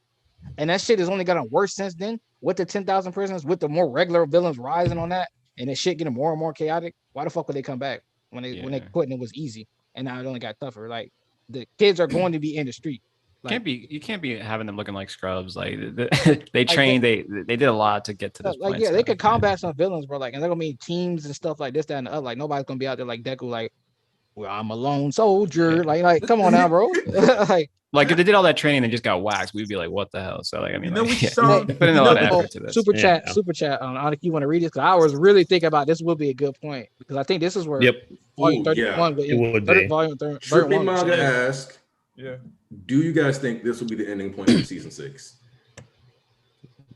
Yes. Would be that'd be awesome. But I think we did mention that earlier too. It's plausible. It's completely plausible. Yeah. Certainly a good point. It is, but it never ends where I think. Yeah. Wait, where do you guys see season 5 ending? The day the heroes disappear from the streets. Yep. Yeah. And then season 6 would be the war until now. Yeah, aftermath. But that's a good chunk of chapters. That's a great season. Yeah, that's a great season right there. That would change the entire perception of MHA. Like, I just don't know because the thing is with battles, it's often like battles are often much quicker in the anime than they are in the manga. So I'm not sure if that will actually be season fitting. That's the reason that I said I don't think we should. I'm not going to get my hopes on there. All right, I'm out of here, y'all. I gotta go eat. I appreciate y'all for the stream. Great chapter, and the church is growing, so I love that. Bye. All right. Take care of that. Take care, sir. Yeah. Let me check something real quick. Because I think we're gonna end like towards the end of a volume. This will end volume 31, just pretty much. This one or the chapter before would end volume 31 if we count right. But one of the chapters was lesser than usual, so I say you can squeeze this one in to that volume 31 because one chapter was like only 14 or 15 pages. I remember everybody was freaking out. So there's like a couple different points that the story could end at for the season. Like And I personally think maybe the optimal point is actually 246 and not the heroes vanishing from the streets. But that's because of like chapter count itself. Because if we're like last season was about 67 chapters. So if we're going like from 190 page 13 all the way to chapter like 246, that's about what, like that's like 56 chapters. So maybe we can go up to 258 or 257, maybe 256, but then like season 6 would probably, but then that leaves season 6 with, let's see, we wouldn't end here then, because season 6 would end up being really short, because that would only, well, maybe. Well, let's no, that's only like 40, yeah. Well, so whatever comes next would have to be a part of season 6 if we go all the way to that point. Yeah, talk about what Raphael Correa said. He said that they could extend certain scenes though, like not off screen at midnight. Let's get something clear. Read Destro and Headshot, that's more of an off screen because it wasn't gonna fit. But if you want to call it off screen, fine by me. But at Midnight Death, not just an off screen, it was meant to be betrayed like that. It was literally her talking to her kids, you got this, go on forward. And then they're like, she's mine, and she turns back around. They're like, yeah, like midnight, like, hello, like they question, like that was not an off. That was point to be like, yo, is she okay? And Mina's like, don't worry, she got a lot to teach us. Like, give the hot. It was set up like that. And that's not just an off screen death. Now, a fight that was off screen, Headshot and Redemption. Upset about that, okay, but y'all would have complained like, oh, I wanted this fight, We could have seen here that you just get too greedy and then you blow up the arc. But okay, hold up. Also, I mean, I feel like we should hold on. More fights. One of the things I also want to point out is that if you even remember when those chapters were happening, I said, nah, Midnight's dead. I said that too. Like, yeah, like people were like, nah, like, da-da-da. And then it's like, we literally, so I'm like, no, like, this is literally, like, the dude has a gas mask on. She just fell 100 feet after getting a building dropped on her. Thank you. Like I understood people being like, oh, I want to see the body. I understood that. But then even when we saw the body in the pool of blood, people were like, nah. No. We gonna call something now. We gonna call something now since we here right now. Because y'all niggas full of shit. I'm not talking about like some people here, but like a lot of y'all niggas in chat and in church full of shit. So Pussycats was 100% dead, right? When they had more chance of actually escaping. If you remember how Pixie Bob can use her quirk, she's kind of fucking OD. And whatchamacall was right behind her. So she stretched her arm out, yanked her back a little bit because Todoroki and them did the same shit. It's more plausible for them to live. Midnight fell from fucking 50, 100 feet in the air, got crushed, and then probably broke her damn bones, and then had 5-6 niggas behind her while she was alone. You talk about, oh, well, she got gas quirk. She like, what the hell y'all talk about? Nah, it's shown, we'll see a body. I'm like, bro, she dead. The point of her not calling back was them saying that shit was to extenuate that she's dead. And then y'all see the body. Then y'all see the body on the floor. Like, nah, they probably just knocked her out and left her. I'm like, are y'all fucking kidding me? Why are we arguing if Midnight is dead? Midnight is dead now. No, we're discussing like because he was like, well, because he said they should not off-screen her death, and I'm like, they didn't off-screen it. Like, no, they didn't. We know how she died. Just argued against her dying. Like, we maybe didn't see like her last 2 seconds of. Wait, how did they have like 20 people jumping someone? And did they say she ended up? And they legit argued they only knocked her out. That was the part that confused me. I'm like, dude, like they weren't gonna spend a bunch of time sitting there. They're gonna like murk her and keep going about their day. No, that's what I told my friend. My friend said she was probably gonna beat their ass. Like after they pulled up, I was like, are you? Bro, come on now. First of all, that would be a one-on-one fight, and that would be tough enough. You got 5 other. Those were like advisors and shit. Those weren't some scrubs off the street. No, that's what they thought. He thought they were some scrubs. And I'm like, bro, no. You can literally see them in the advisor panels 2 times. Like when all the heroes pulled up, and I was like Liberation versus the heroes. You can see half of those niggas right there. And then like in the advisor panel when Hawks is talking about them, you can see them again. Like they were upper echelon, not just some scrubs off the street. And even they were. That's like. She broke her bows, bro. I'm pretty sure if I fell 50 feet from the air after getting hit by some fucking rubble. I'm gonna break something too, bro. Yeah, Ndot, you right. People created their own Inko was dead narrative, even though. Oh yeah. Oh my god. And then like, and what's funny is like back when we still had those Caleb threads, he even said like, nah, this is running through the Wakayama and Kyoto Prefecture. Da da da da. Like this isn't like that. Yeah. I think to a certain degree. Certain moments in My Hero Academia, they happen and it's almost like people are just like in denial that it could happen. Mm-hmm. And then in turn, like when it's like finally confirmed, they just aren't as satisfied, but it's because they spent so much time in doubt.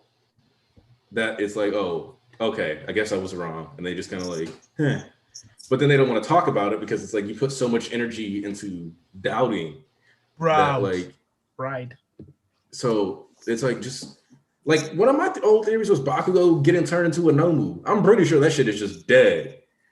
But like, you don't see me crying about it.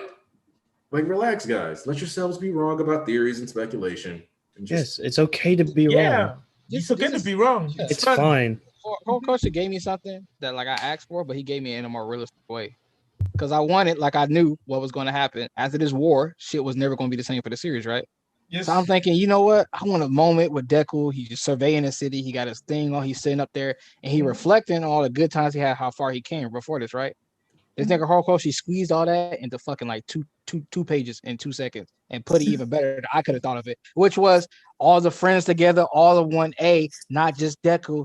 Man, I sure am blessed looking around. I was like, you see, I had an idea, but he took the idea, spent it, wasn't even thinking about me saying the idea. It made it even better than I could have thought to fit the story better. And like he has, like Endai said, Horikoshi has all the cards. Did like y'all think you know something, but you're only focused on one thing at a time. Like this chapter, you maybe just be thinking about niggas like thinking like, oh shit, Deku this, Deku that. But think about, but then you take time, relax, you start thinking about other things. Horikoshi probably got like where Todoroki's character is going, probably gonna match up with Endeavor. And people, I haven't heard anybody talk about the Dobby not being finished with him shit. And then you only think about Deku. It's 5 other things Horikoshi's thinking about. By the time you realize that shit, you're like, oh shit, it's already here. Why the fuck I didn't see this laid out? Like that nigga's ahead of the game. I love that Toya reveal so much. You guys don't understand. That shit was so good. That shit was so good. Please explain to him why it's gas. Please explain to why it's gas. That shit was so good, man. So no, let me put it here. I had a girl at work come up to me, right? Because like my reputation as a supervisor is like the anime supervisor now. Like they no, let me put it this way. Is this okay? Look, look at my bookshelf real quick behind me. You see how you see a bunch of American comics right now? Yes. That's because I walked up to a dude's desk and dropped off over 10 volumes of My Hero Academia. If you remember, before the pandemic, my job had this library thing that we did. Like you could have, like we like put in books and donate them. I donated 24 volumes of My Hero Academia the day I got promoted. Like, you see, I'm about to buy them back with these new racks I'm about to get. I straight up was like, boom, dropped them off, and then we like got rid of the library because of the COVID and pandemic. So I was really sad about that because all my books disappeared, and I was like, hey, that defeats the whole purpose of this. But so like different people will come and they're like, hey, wait, do you do spoilers? Like I had a girl approach me and be like, do you do spoilers?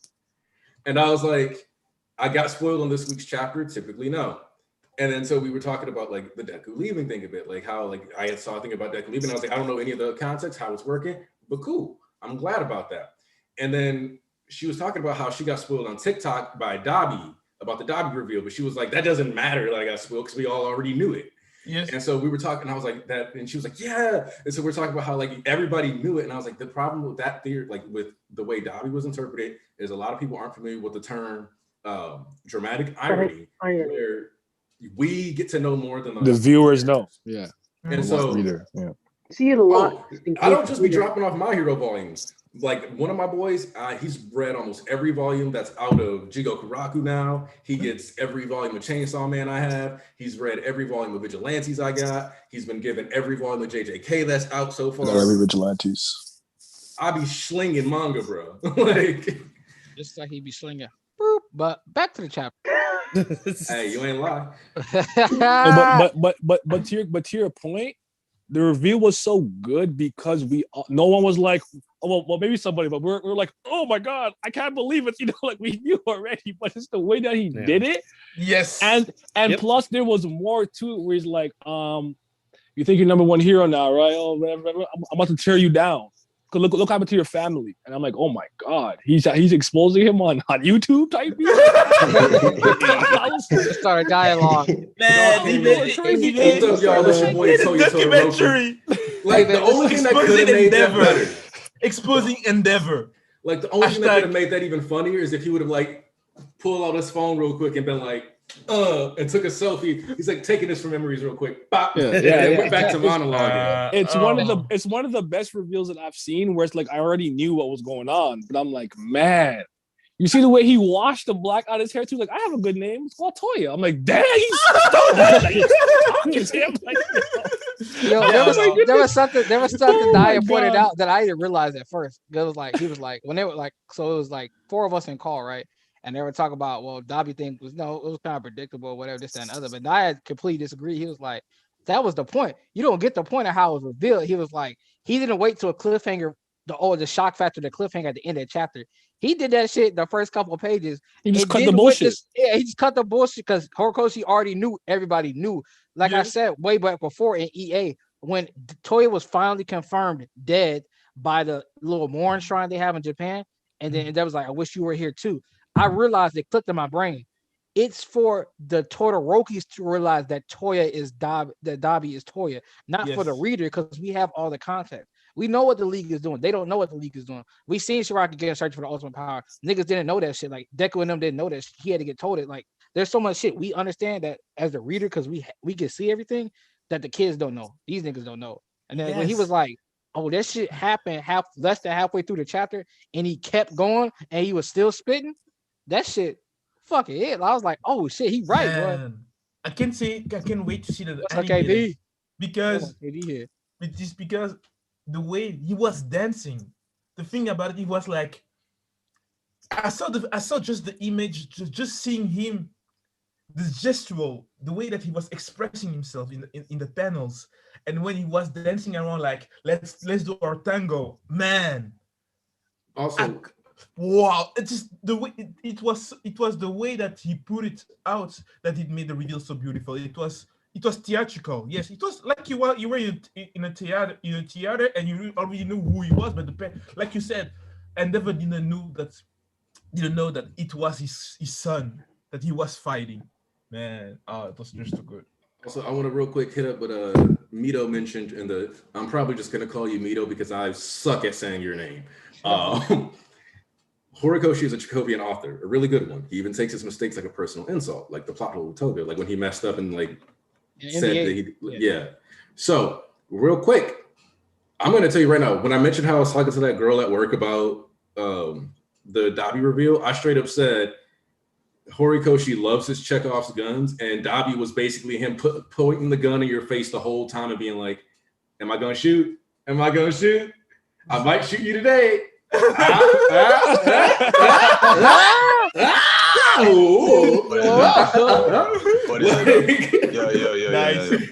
those dirty fingers away.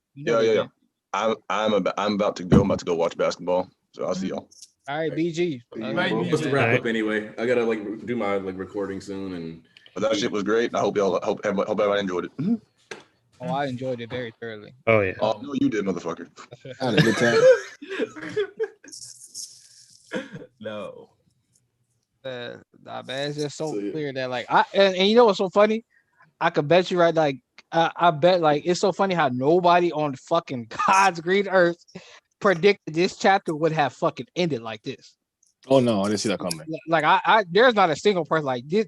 I was wondering why this. I'm like, yo, they finally shut UA there. That's the only thing I think of that like Gabba go crazy. I was like, no, there's got to be more to something. There's something I can't fucking fathom. And I'm trying to think. I'm like, bro, what did he do? What did he do? I'm waiting for Friday. I couldn't sleep that fucking day. I'm like, I woke up. I was having like dreams about that shit. I was on Twitter and I was scrolling. I was seeing, no, the panels. No, I'm having nightmares waking up. I'm like, bro. And I wake up. I put my horror. I put my horror. I've been there. You know. So I put so as some of y'all know, I got a baseball hoodie. You know, I got East on the back and Horikoshi on the front. It's a custom made one I got just for me.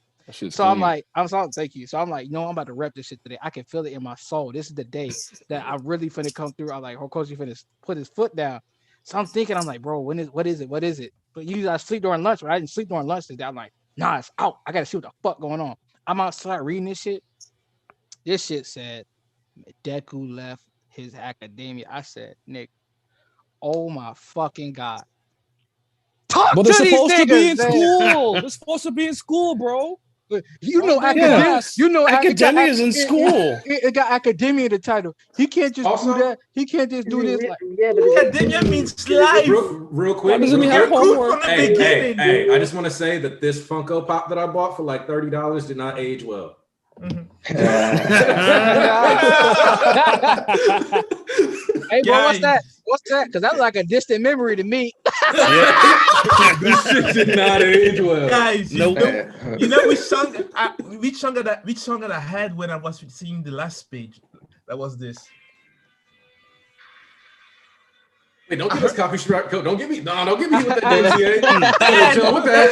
Copyright. Yo, I had that song the whole time in my head when I see the smell. Yo, I can't. Yo, they've been asking for him. They've been begging for him. Everybody, let's welcome Ian Waffles. Wow. Oh, hi there. How's everyone doing? Waffle House. Let's go. Legend 27. Let's go. Hey, waffles over pancake any day of the week. All right, Ian. Let's hear some thoughts. You already know. You just arrived. You get the floor. They're both mid. Man, here's the thing. I actually agree with you. So I don't like waffles. Cinnamon Pop Tarts any day. Yo, I feel worse. I feel worse than Devin when Toya was. I don't like cinnamon either. No. Anyway, man, I just love this chapter. Love the future of the series in terms of like all the consequences coming into play and how it ties into like just everything that's been going on. I really like the mystery element of like what's got Deku so blue? Of course we know like he's leaving his friends and stuff, but that kid looks dead inside. And I love the juxtaposition from last chapter where we literally have baby Deku come into play and be like, yes, this is me. I am Deku, the character who's going to save everybody. I'm a good boy. And then smash cut to this chapter and he's like, man, I got to fight villains. Man, I got my hopefully dead mentor's cape. Man, this is a bad day. And I was like, man, what happened to him? He said hopefully dead. Yeah. What happened to our boy? Totoro's father. What's everyone's theories on that? Is Grant? I really want. I don't want this obviously, but I think it would be hilarious if next chapter Deku, he's on the building, he tugs at his cape, he goes, Gran Torino, sheds a tear, and then it cuts to Gran Torino in his house. He's got a broken leg and he's eating sausages. And it's like, oh, he can't be a hero anymore. Oh, the tragedy. That would be sick. Oh shit! I'd like energy into the universe. And how old is he anyway? He's that old too. They're like fucking 60 or like. Not So like retire, get your pension, man. Damn. So that's the other thing, right? Part of the reason why I think like Deku has such a dark look is not only all the context of the situation, but that man. First off, you realize Deku literally woke up and chose violence, right? Yes. He was like, But he usually does. Yeah, I gotta go beat some ass. So Yeah. whatever the second and third said to him, rocked him. And the fact that he's rocking Torino's cloak, could also be that like we basically was like, no, Torino's dead now, and we're just gonna get that in a flashback, which would be weird. But again, like if Horikoshi is gonna play it that way, he's gonna do it that way for a reason. No, I think that works. I actually think that works better because the way I was thinking of it was like, well, if you're not going to kill him in the war and you kill him later, then why are you postponing it to the hospital? Well, so characters can talk.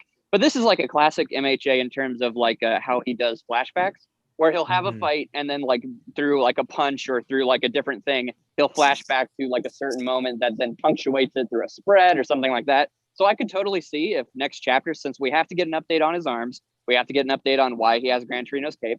If we show him fighting this big villain and we see how differently he has to fight, either due to his damage or due to his different mindset, and through that, you can have little interspurts of what did the doctor tell him? What did Gran Torino tell him? And then you can finish that off in the chapter. I actually think that works better here.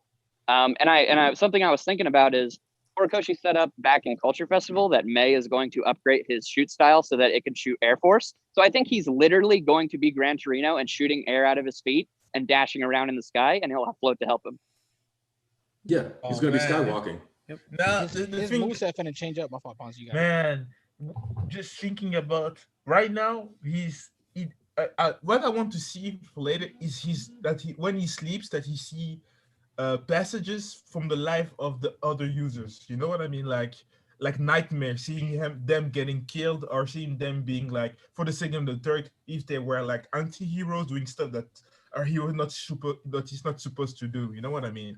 That Yeah. that is something that I want to see for him because like I said, like in the other stream, I want him to face the dark side of One for All, because what we know is that he doesn't know, maybe he knows now, is that All Might went for the kill when he faced All for One, the first one, when they faced each other. I believe he told him that. Yeah. He thought that nigga was dead. Like I said, he punched his lining off. How you punch a nigga lining off? He has no eyes anymore, the nigga. That's the thing about it. He is a potato man. Yes. Man, he straight up. When you say I'm gonna fix your face, that man fixes face. By the way, one last quick thing. I'll let you go back, Ponzu. Is just that yes. with Gran Torino, I also think it makes sense to do it now, because what did Deku just say? He's like, I'm going to save Shiggy. Sure, he hurt a bunch of people I care about, and then wake up out of the hospital, hey, I'm dead. It's like, oh, he kind of killed someone I cared about. Well, now I'm a little upset. So Right. I could totally see it. So I could totally see that also be a way to punctuate it. Anyway, sorry about that, Ponzu. You can continue. No, it's good. Ponzu, let me go after you. Wait, real quick, because I actually want to hit this KB question. Yeah, that's what I was going to do, but I wanted to see something. We did talk about this being like the final KB? act. Yes, the KB. So, yo, KB, what's going on, brother? Apparently, I need to know who KB is. So this is like the phase 3, and when I think about the way this is playing out, kind of, and like Horikoshi was like, we're coming to an end of an era in the story. I don't think the end of the war was supposed to mark the end of that era. I think this chapter does. I think this chapter is, yeah. Oh yeah, I mean all the parallels to like, oh, I hope when the rose petals fall, we can all be smiling. That's not happening. Deku's not smiling. Now we're in the month the of first chapter stuff. Yeah. You missed that, Ian, but I was talking about how Deku's almost definitely going to be wearing his mask because he just straight up can't fucking smile anymore. Well, I don't know if you saw my tweet, but I was like, we're all missing the thing that Horikoshi, the biggest narrative twist that he's doing is he's going to actually attempt to make Deku look cool in the bunny mask because he's putting the hood on. Yes, that was something I was saying. Yes, he's gonna put the yellow scarf for his mouth, and he will have like the green stuff like burned on his face. That's gonna be epic, bro. So let me real quick, I want to touch this and then we go right back to the thing. Mito said, dude, Horikoshi doesn't just have a Chekhov's gun. Though he has an arsenal. And you spit, bro. Chekhov's arsenal. Real quick before we get back on track to the ending act and the saga, this, that, and the other. Shisui said something to me one time when he was just gassing up Horikoshi. He was like, he was really going off on a tangent, gassing him up. He was like, "This is what I'm talking about from Horikoshi. He just doesn't just have like other series, doesn't just have a starting lineup full of all-star players. He has 3-4 benches worth of all-star players that you could swap out at any point in the story, and they still keep the narrative going.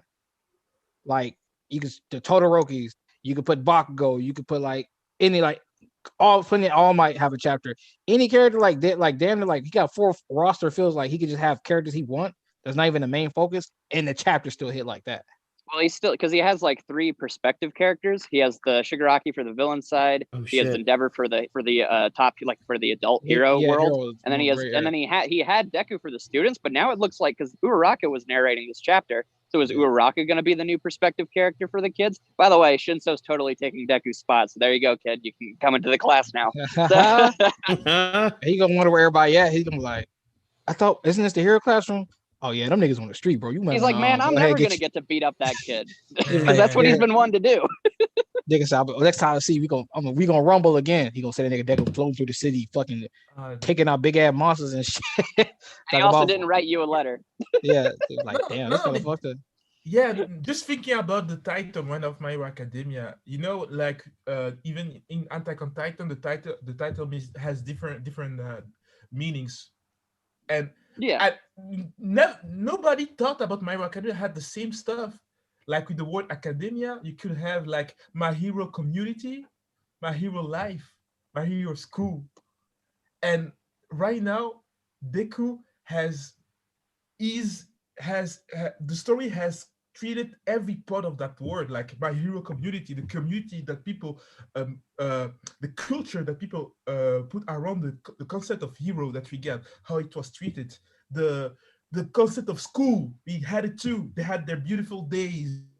What school was fun and stuff. We get also but My Hero life, about what it is, what it means to be, what the meaning about being a hero, the life of a hero, and that's what we're getting right now. Damn, Horikoshi. No, Wow, now that I Horikoshi. think about it, Deku is Well- totally one of those guys that's gonna say, high school days were the best days of my life. Yeah, I told you, and I was talking about this shit every stream Totally one of about those that. guys. I was telling people about that. Yeah, my high school days. You remember the when we were singing and dancing on that podium? Yeah, the good Don't old really days. forget I when you told stay you. at Hey, Forest man, Camp. She's gonna have the rose-tinted glasses. I told these niggas, like, hey, bro, suck in that hot pot chapter, because that gonna be the last thing you fucking get. And guess what? 3 months, all the heroes vanish from the city. I told these niggas, enjoy the Including hot pot Culture chapter, Festival and stuff, yeah. soak it in, because boy, it really finna go down bad. Oh, I don't even think it's gonna get that much darker. Just that and the other. Cold from the beginning. I really wanted him to say like, and you know, like I said back then, all the heroes vanished from the street, including me. Dun dun dun. This is dark. I get Now, Also, that's a good point. The damage on the bunny cat might make it look raw. Yes. If you look at Hex and Sun, they did some bomb ass colors. Yes, Once he again, it's did. for using. Holy Yeah, but shit. you in the colorings, you can really see, like from Hex and from Sun, you can see like how blood ridden the suits are. And that was like tracked, like you seen his body all bruised up and bloody. It's like, Yes. that nigga shit is that nigga really in the streets. Like this is the Arkham games right now. That's I'm really so happy, funny, bro. Are you happy about kidding me? this. It's not in the chat still. Horikoshi really just likes destroying bunny ears and bunny ears lookalikes because Yes, he's did the wait, same hold to up. Mirko, right? Yes, Is Son in the chat right now? Because I just looked at that coloring you did, son. I don't know if you in the chat or you was busy, but I love the theory of Beautiful. it becoming My Hero Dropout, and it's just Deku teaming up with Stain and Gentle, who both dropped out of high school, and they just go around being vigilantes. Man, Oh, if we got them of Koichi, I'm a happy man. I need Koichi. The craziest Man, thing about this is like when we talk about possibilities, there is no like there's only so few things we know. Like this is the only things you can really predict 100%. Shigaraki gonna be king. Off one definitely getting out of here. All my getting out of here. Other than that, everything is up in the fucking air for possibilities and chances. And I love how Horikoshi got everybody in the dark. So you can't project your head. And when it don't happen, you get upset. And we have to watch out I do have a for- we have question to for watch you out for guys. Dabi, What's too. up, Naya? Yeah, go ahead. No, because I want to finish it because it's unrelated to this, I guess. Scott. That's why I wanted you to finish what you're talking about. I don't want to interrupt. I'm going to derail the conversation. That's why. And I want Oh, okay. to, but did anyway. But go Go for it. I didn't really have too much to say other than that I like Dabi. Go ahead. I just wanted to say that we can have like the Bakugo researching Deku in the streets because he just we can have that arch. Oh man, so many possibilities. Oh, so Naya was going to say? No, I guess it's kind of a two-parter because I don't, I'm not a part of the community like that. I'm getting back into it. I'm trying to see them more and more in my timeline and stuff, but I don't actually know what the community's general opinion on Mirio is. I know how the casuals think, but so I want to know what that is, and I want to know what you guys think like his role would be moving forward. What do you think of Mario, if I may ask? He's the GOAT. All right, well, there we go. But Easy peasy. The thing about me is like when I talk to most people, they always bring up obviously the Aries scene and everything, right? When he saves Aries, I'm like, that shit was cool and that was awesome. Don't get me wrong. For me, that the moment that makes him my favorite character happens after that. That's when everything was said and done. He already got hit with the cork bullet. And Deku offered his ability to him, and without hesitation, he told him no. That was the moment where I'm like, yeah, this is my favorite character, right? So for me, my reason is a little different because well, you know this, like Simi has kind of, he brought back the heroism. Heroism really is raw, but like I'm a Superman guy, so I don't mind the Boy Scout type nature. I like my heroes to be heroes. So like when they're being that way, I always appreciate it. That's why I like Miriam, because like to me, him and like Deku and certain characters, like they're like real superheroes to me. Where like, and to me, I usually respect characters who are courageous and not fearless. You can be fearless and it's cool, but I would rather you be like afraid, scared, or that the situation is tense, but you're overcoming that because you need to for using your willpower to overcome whatever fear it is. And that's why I always said Deku was cool because he's brave. Mm-hmm. So He's not fearless, but he's brave. First off, thank you. Good to have somebody else who has Mirio number 1. 2. Yes. I do think people who Yes, sir. Like, all the people who were like One for All should have gone to Mirio. Like No. Like those people did ruin Mirio's reputation a lot. Yep. But at the same time, like he's like a big brother to Deku. Like, come on, like and what I like about Mirio also is like it kind of shows you to a certain degree like how Deku and All Might could have been if they were like side by side back in the day. Like they got to know each other and like be friends, like that same, like he's encouraging him and uplifting him. There's so much fun and like coolness within his character. Just the way he like plays off people, the way he like still looks out for everyone.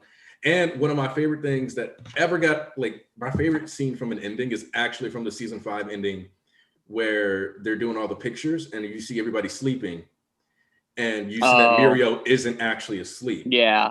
When he's like sitting up with his head in his hands because he isn't untouchable emotionally, but he has to maintain that image. And that's part of like because he is an untouchable hero, like, right? So like to a certain degree, he's got to show up and like always be there. And he has to keep people happy and he can't have Eri feeling bad. So he has to make sure that he's always protecting her heart.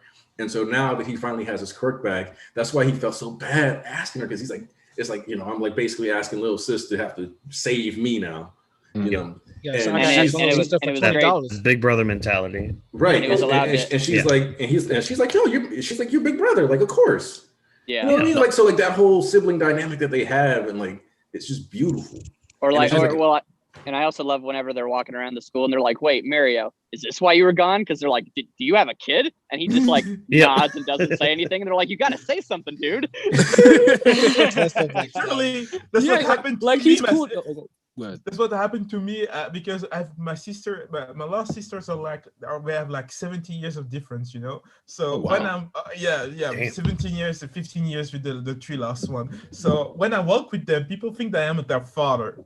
That happens to be my nieces. That would be my nieces.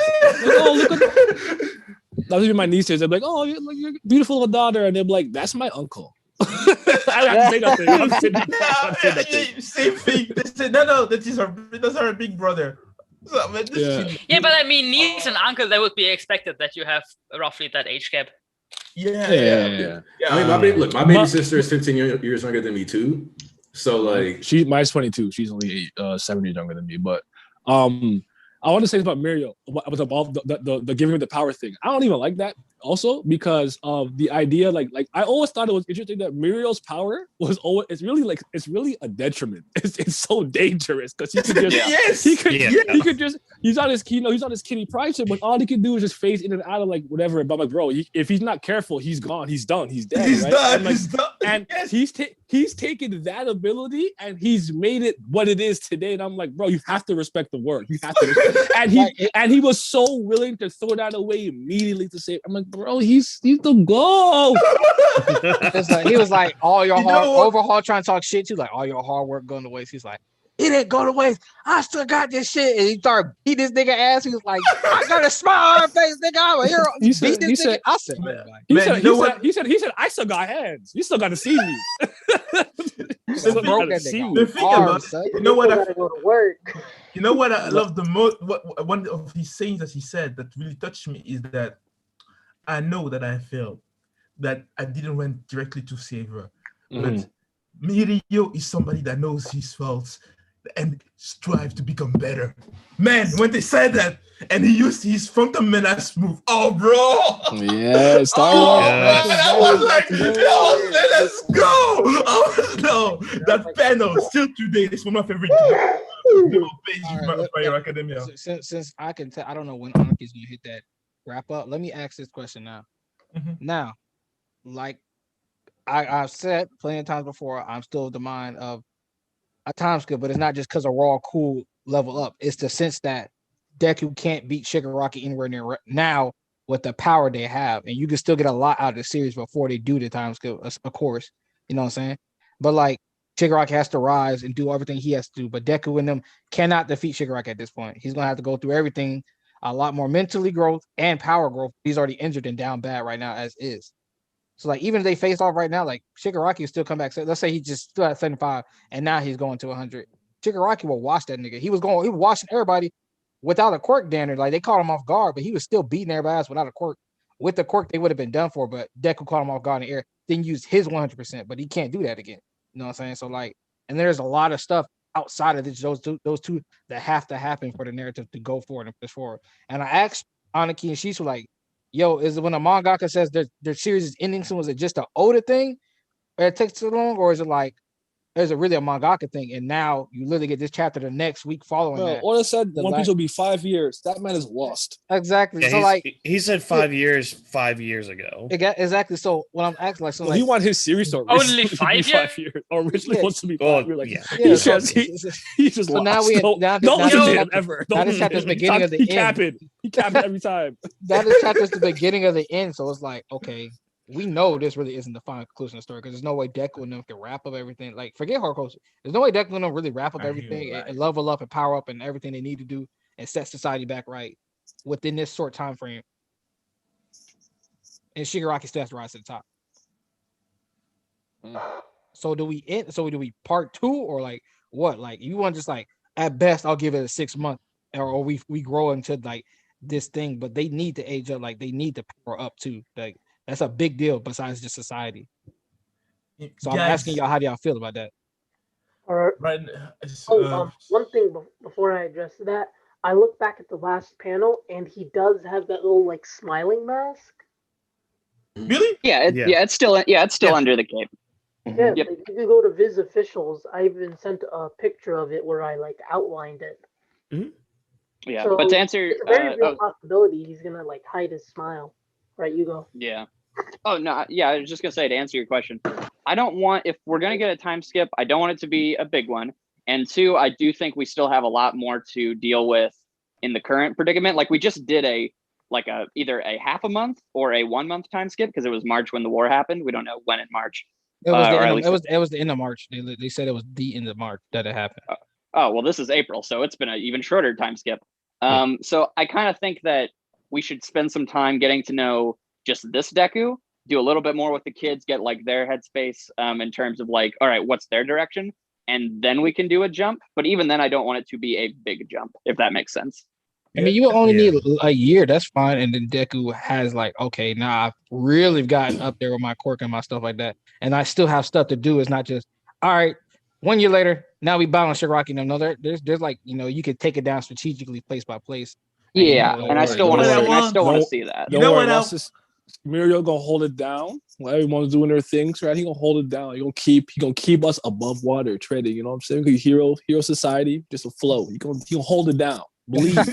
he better be back for a reason. So I agree. Believe. I just want to see him running around doing what he got to. I need more. Faster minutes. Bow wow. I need more. No, the thing about it, I just thinking about it because right now he's gonna put his mask. He has put his mask. I was thinking about this that Deku might become like an urban legend. That's how he became the greatest hero, man. Like right now, the raging bunny. Yes, something like this, Like he could just come. You don't see him really because he has become that fast that he just goes with one punch, puff, villain down, and you don't see him. Yeah, it becomes like a urban legend. That guy that we don't know what it is. We don't know who hero it is. It's just a guy who just comes and finishes things. For a while exactly. For a while they think it's Mirko, and they're like, Mirko's back, baby. And she's like, I'm still hanging out, guys. That's not me. So I'm still asking some of y'all, like, how does this play out power wise, and so like fleshing out wise. So what this really is like, this is no diff. I'm joking. This is like Deku is basically training. I think he's I think that this giant villain is gonna give like a bit of trouble, but Deku's handling it. Like I see this being like, oh, you knocked that building down, cool. I'll just smack you with that building with Black Whip. I want it to be muscular. So I Thanks. want it to be muscular so we can have a reason to mention the arms again, and then also because it's a good like power scaling progression thing of like he uses Black Whip as his legs and like kicks him in the air, and then all that stuff. So that'd be really cool. This is gonna be weird, but I really kind of want Deku to like run into these villains like in order of how he met them. So like I want him to run into Stain before he runs into Muscular. So I'm gonna like run into Stain again, and then like Stain to be like, but I want it to be an interaction where they are actually stuck on the same side. Oh yeah, they're not gonna fight because Stain loves him. It could be right here. I Where want to Deku. interject with something. Yeah. There's actually like a small parallel between this chapter and the first introduction of Chastain.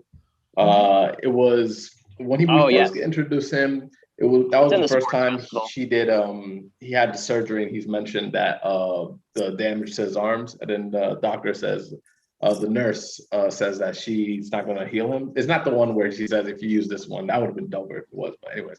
But there also is the parallel between Deku right now is technically a vigilante, and Stain's ideology pretty much matches up everything of what Deku's like doing right now, being the selfless hero, not like doing nothing for society, and not like doing it for fame / money or whatever. He's just like doing it for the or going to a prestigious school. Yeah. And also the fact that how they're standing and how their clothes are both like ripped up and whatnot. Yeah, I agree. I was getting those Stain vibes too. I really love that instead of giving him a new outfit, Horikoshi continues with his scar visualization, only now it's scars on his costume. Like this is from so since the war, Deku has changed. And I just love that because I felt this the same with Aizawa, where like Aizawa is one of those characters who constantly gets like beat up in a story. And it's like normally when that happens, those characters heal and then they come back and it's like, all right, let's see if you can do anything. But the fact that he's like lost an eye, lost a leg, has a scar under one of his eyes, it really makes you feel how much work he's been putting in, and the fact that he's still getting back up to fight. It doesn't feel like, oh, here comes Aizawa. Yeah, it doesn't feel like here comes Aizawa trying to do stuff again. He's gonna get washed. Like he's taken damage and he's still fighting. So I just love that that visual storytelling. I mean, I'm looking at his costume, and it's like, dang, did he not even get a spare? Like, is this the only suit he has? In his dorm, did he not have like 3 extra pairs? Because this is looking bad. Like, is this what you're gonna sleep in? I'm telling you, I don't know. He's living in a box right now, so. Hey man, listen, the parallels go crazy. He needs to eat, so he every 10 villains he like asks for some change, like some spare change. Hey man, listen. Spare change, local, like he's gotta do like a Devil May Cry type business where he's like, we'll fuck the villains for $5.95. Hey man, listen, it's the parallels, bro. Now you see how Shigen it was in the mud, fucking in busted up ass hotels, having to team up with other niggas. That's when it be Deku. Meanwhile, Shigen ain't gonna be eating croissants and sushi, filet mignon whoopee. You know what I'm saying? Right now, caviar, the truffle with some gold in it. Yeah. So what do you think we get next week? Next week we get the follow-up of this, of what we get is Shigaraki's side. Bro, I can't predict it. Shigaraki, I think Shigaraki sooner than later. Yes. But as far as what goes next week, like Tarnish told me when he was talking about spoilers, but he didn't say anything. He was like, all bets off, bro, on next chapter. I said, okay. Yeah. I read this shit, all bets off. I don't know what the fuck this nigga got, and I love it. I fucking love it. I want to see Bakugo's reaction. Man, if you didn't see him, maybe he's already in the streets trying to find them. Like we didn't see that. Like Hori didn't show us that for a reason. Well, he didn't show us a lot too. Like he didn't show Deku talk to All Might, his mom, the other vestiges. He didn't like. So I'm thankful for that, because if he had just skipped like 1 or 2 of those, I might be like, oh, is he just rushing past it? But because he purposefully skipped all of them, that means we have to see them.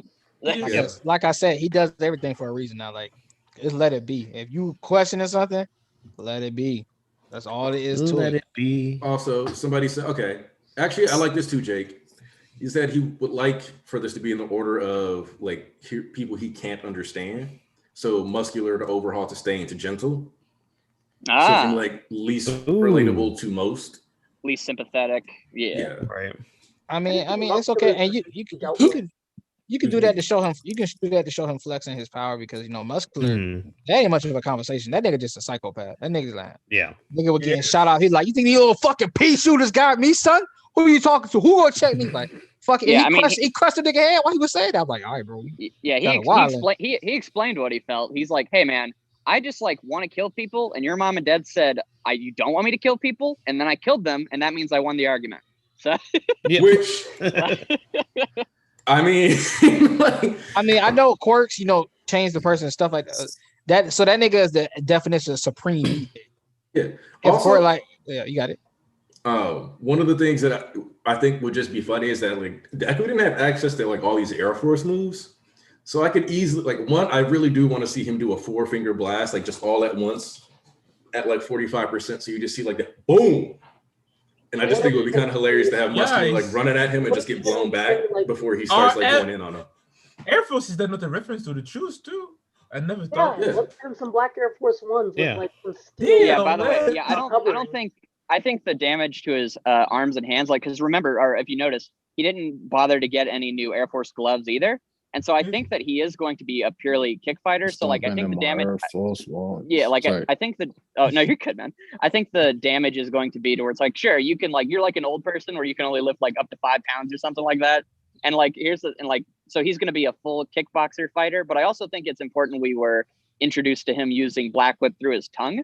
So I think that he's going to start using Black Whip from different appendages and stuff to make up his fighting style, because there has to be, if they're not gone, which they clearly aren't, his arms aren't gone, then there has to be a consequence. And I think it might be that his ligaments, because we know those deteriorate, and it doesn't matter if you're super strong, if your arms are just inherently damaged. I think it might be that he's just done punching at all, or even using them. Like that might just damage him to even use like 10%, So that would be how I could see it.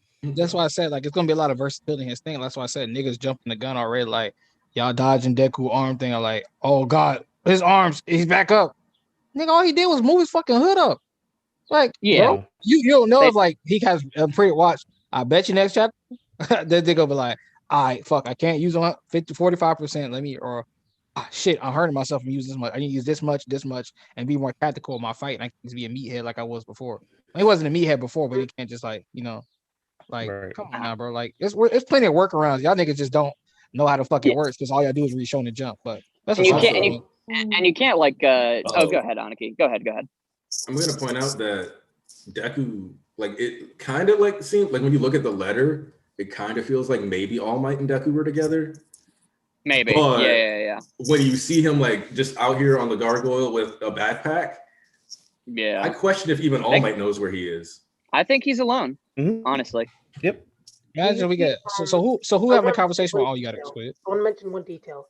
For the cover page, like the double spread with the TVs, there's actually a color consistency between the two TVs.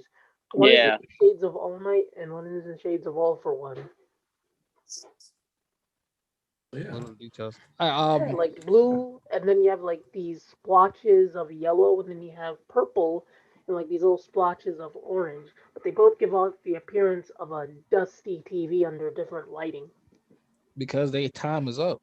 Them old ass niggas. That's why they using them old ass TVs. You know that shit is set in the future. Them got them old ass TVs, boy. I mean, I'm also gonna point out that like the piles they're sitting on are inverses of the color schemes of people of what the characters are wearing too. So come on now, just all around like details coming into this altogether shit. Insane color consistency. Yeah.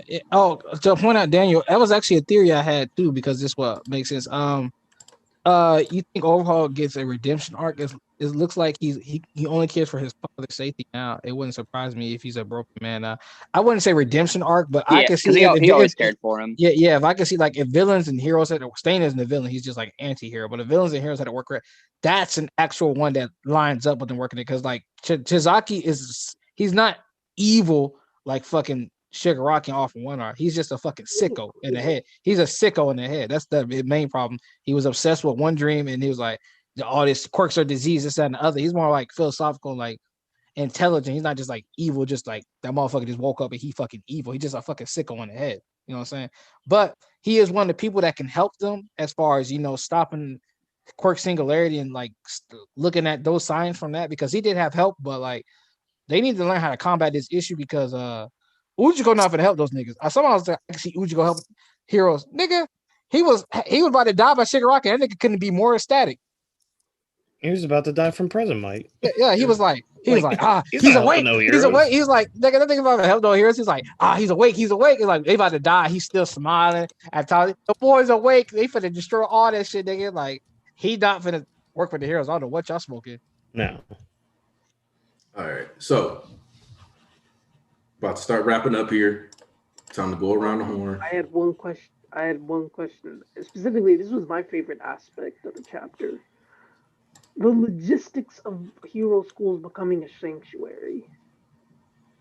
Oh, this is about so like with one based off UA and Shiketsu being militaristic definitely is going to have a good base.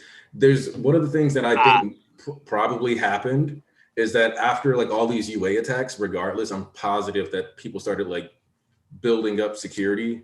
And because hero course, like any school that has a hero course has all these expansive campuses, it only makes, because like, you know, they got to have all these different areas for them to like fight and do all this other stuff. So it just makes sense because like it's one of the heaviest invested areas. So it just makes sense. In addition to that, because of the fact that they've got this like resentment towards heroes now, it makes the most sense they can do is like accommodate these people and help them and like as much as they possibly can so that he can come in. Ooh, that's a good, ooh. Somebody pointed out that if you can see the Japanese, we need to see what Deku's handwriting looks like. If we just look at the Japanese art, we can see how like clean it looks or not. But the point is that like, just like how, if you remember the same robots that they had at Tartarus, they have at UA. So, okay, so yeah, like Meaty's confirming that it definitely is really, really bad handwriting. No, it's too late for that. They wanted to act stupid and act like one of the consequences. Wait till next week. That's awesome. It's okay. Wait until next week. I just assume All Might wrote it for him. No, All Might has bad handwriting. That'd be hilarious though. Yeah. All Might write like fucking 20 different letters. Tell these niggas what? Yeah, All bad Might handwriting. All Might says he went to school, but he didn't learn a single thing, including how to write. They need a STEMI. Shit. All right, y'all. We're going around the horn, though. I want to wrap this up for real. So, 9, final thoughts. Great chapter. Shout out to Deku. I need Muriel season. That's it. That's all I have to say. Cool. Say yes. Like the chapter. Good things. Yeah. Nothing more to say. Like a chapter. Bonzu. You know what it is? Great chapter, great people they get on stream. We get great discussions. I can't wait to see what's happening next. And you know what to, you know which chunk that you have to use to read the story. Take the Batman animated series intro for that ending, for that page, the last page. Oh, guys, love y'all, and see you soon. All right. Mr. Waffles. It is good to be back, hanging out with everybody. Absolutely love this chapter. Yeah, I'm just looking forward to the future. Love the Endeavor scene as well, and can't wait for more. I can't believe we haven't had a break in a long time. So it's blowing my mind actually. Definitely. Walk-ins. Great chapter. I don't know if I missed this conversation or not, but this page with like Aizawa, Mirko, Wash, Midnight, all that. Not Midnight, sorry. Mount Lady. I actually really like that because I think we mentioned it on here before about like Mount Lady being one of those characters like we see her progression in the background. Yeah. And it's really, really well done. And you could just see it just from this panel. Just she might be taking up that that spot that Midnight might have had with the characters, with like the students and all that. Well, and she's in a page marked as true heroes. So yeah, exactly. So like she's going from what we saw in that first from that first chapter being like, oh, all this glory, you're loving me so much, all that to this I'm gonna be a true hero kind of thing. Walk-ins, do we have the same sword? Which one do you have? Just like I think one of Zoro's, right? With the white, I have the Watto. The Watto, yeah. With this crossguard, right? Yeah. All right. Oh no, my cross guard's different. Okay. Yeah. Had to double I check. have the Watto and I have Enma. Okay. I was double checking. So I was like, is that? All right. Squid. This is a fantastic chapter. I have one worry, but that's actually for the next chapter, and that is, I really need a Torino to be addressed. With whatever happened there, with whatever he learned, I'm personally leaning on him dying after revealing he is Kotaro's father. But besides that, the worry for next chapter, I see nothing wrong here. Very realistic with how the media is portrayed. And in the series. It's altogether just a fantastic chapter. Uh, hit after hit, we still keep taking dubs. Flo, you still here? Yeah. Great chapter. The biggest downside about it was there was not enough Bakugo, but I live. Other than that, we got off that, Chief. I'm joking. But yeah, I'm just very curious on how Horikoshi is gonna explain the later plot lines and everything that we didn't skip. But just that, I just want to see how he addresses all the things that we were waiting for. But other than that, good chapter. Archbishop East.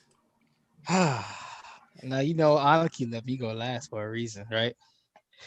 Because I have had to sit for the past 3 years dealing with this bullshit coming left or right. So I hope you got your mics on because I'm about to go the fuck off. It is time to what? I ain't hear that. It is time to who? I ain't hear that. It is time to what? Oh, I heard that. It's time to wake up, wake up, wake up, wake up, wake up, wake up. The sun has risen and the light has been shown. I have told you niggas, and it's taking too long.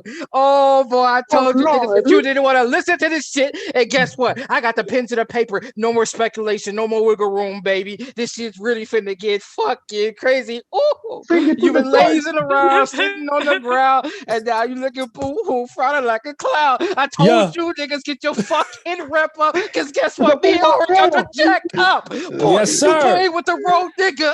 Oh, he just pulled a fucking trigger and it's coming again and again and again and again. I'm gonna you running up in a bit. Oh shit. I got many man to check. You bitches don't know.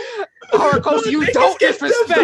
For your six, bitch. We in this. Talk to these niggas. That's how you motherfucking do Gotta it. say, East Hell highlight of the Hori. day. Highlight of the day. Hell Hori, undefeated on the East, baby. What it do? Mayweather. East Tobru. Glad I came back today. It is what it is. Y'all know how we do. We love when you come through. Hail Hori. Enjoy your day. We'll see y'all next week. I got plans to hopefully releasing the Cortical disease video on my birthday. So be looking for that on Wednesday. I'm planning on releasing that. Stay locked. Hope y'all all have a wonderful day. Y'all make sure you drop them likes if you still here and you ain't done it already. Come on, you made it through 3 hours. Let's come on. You liked it, obviously. You still here. Man, I don't know how many hours that we did, but we still about 100 people. Thank you guys for the love. Really. Yeah, we really do. We appreciate the way y'all stay and come through for us. Everybody, this is from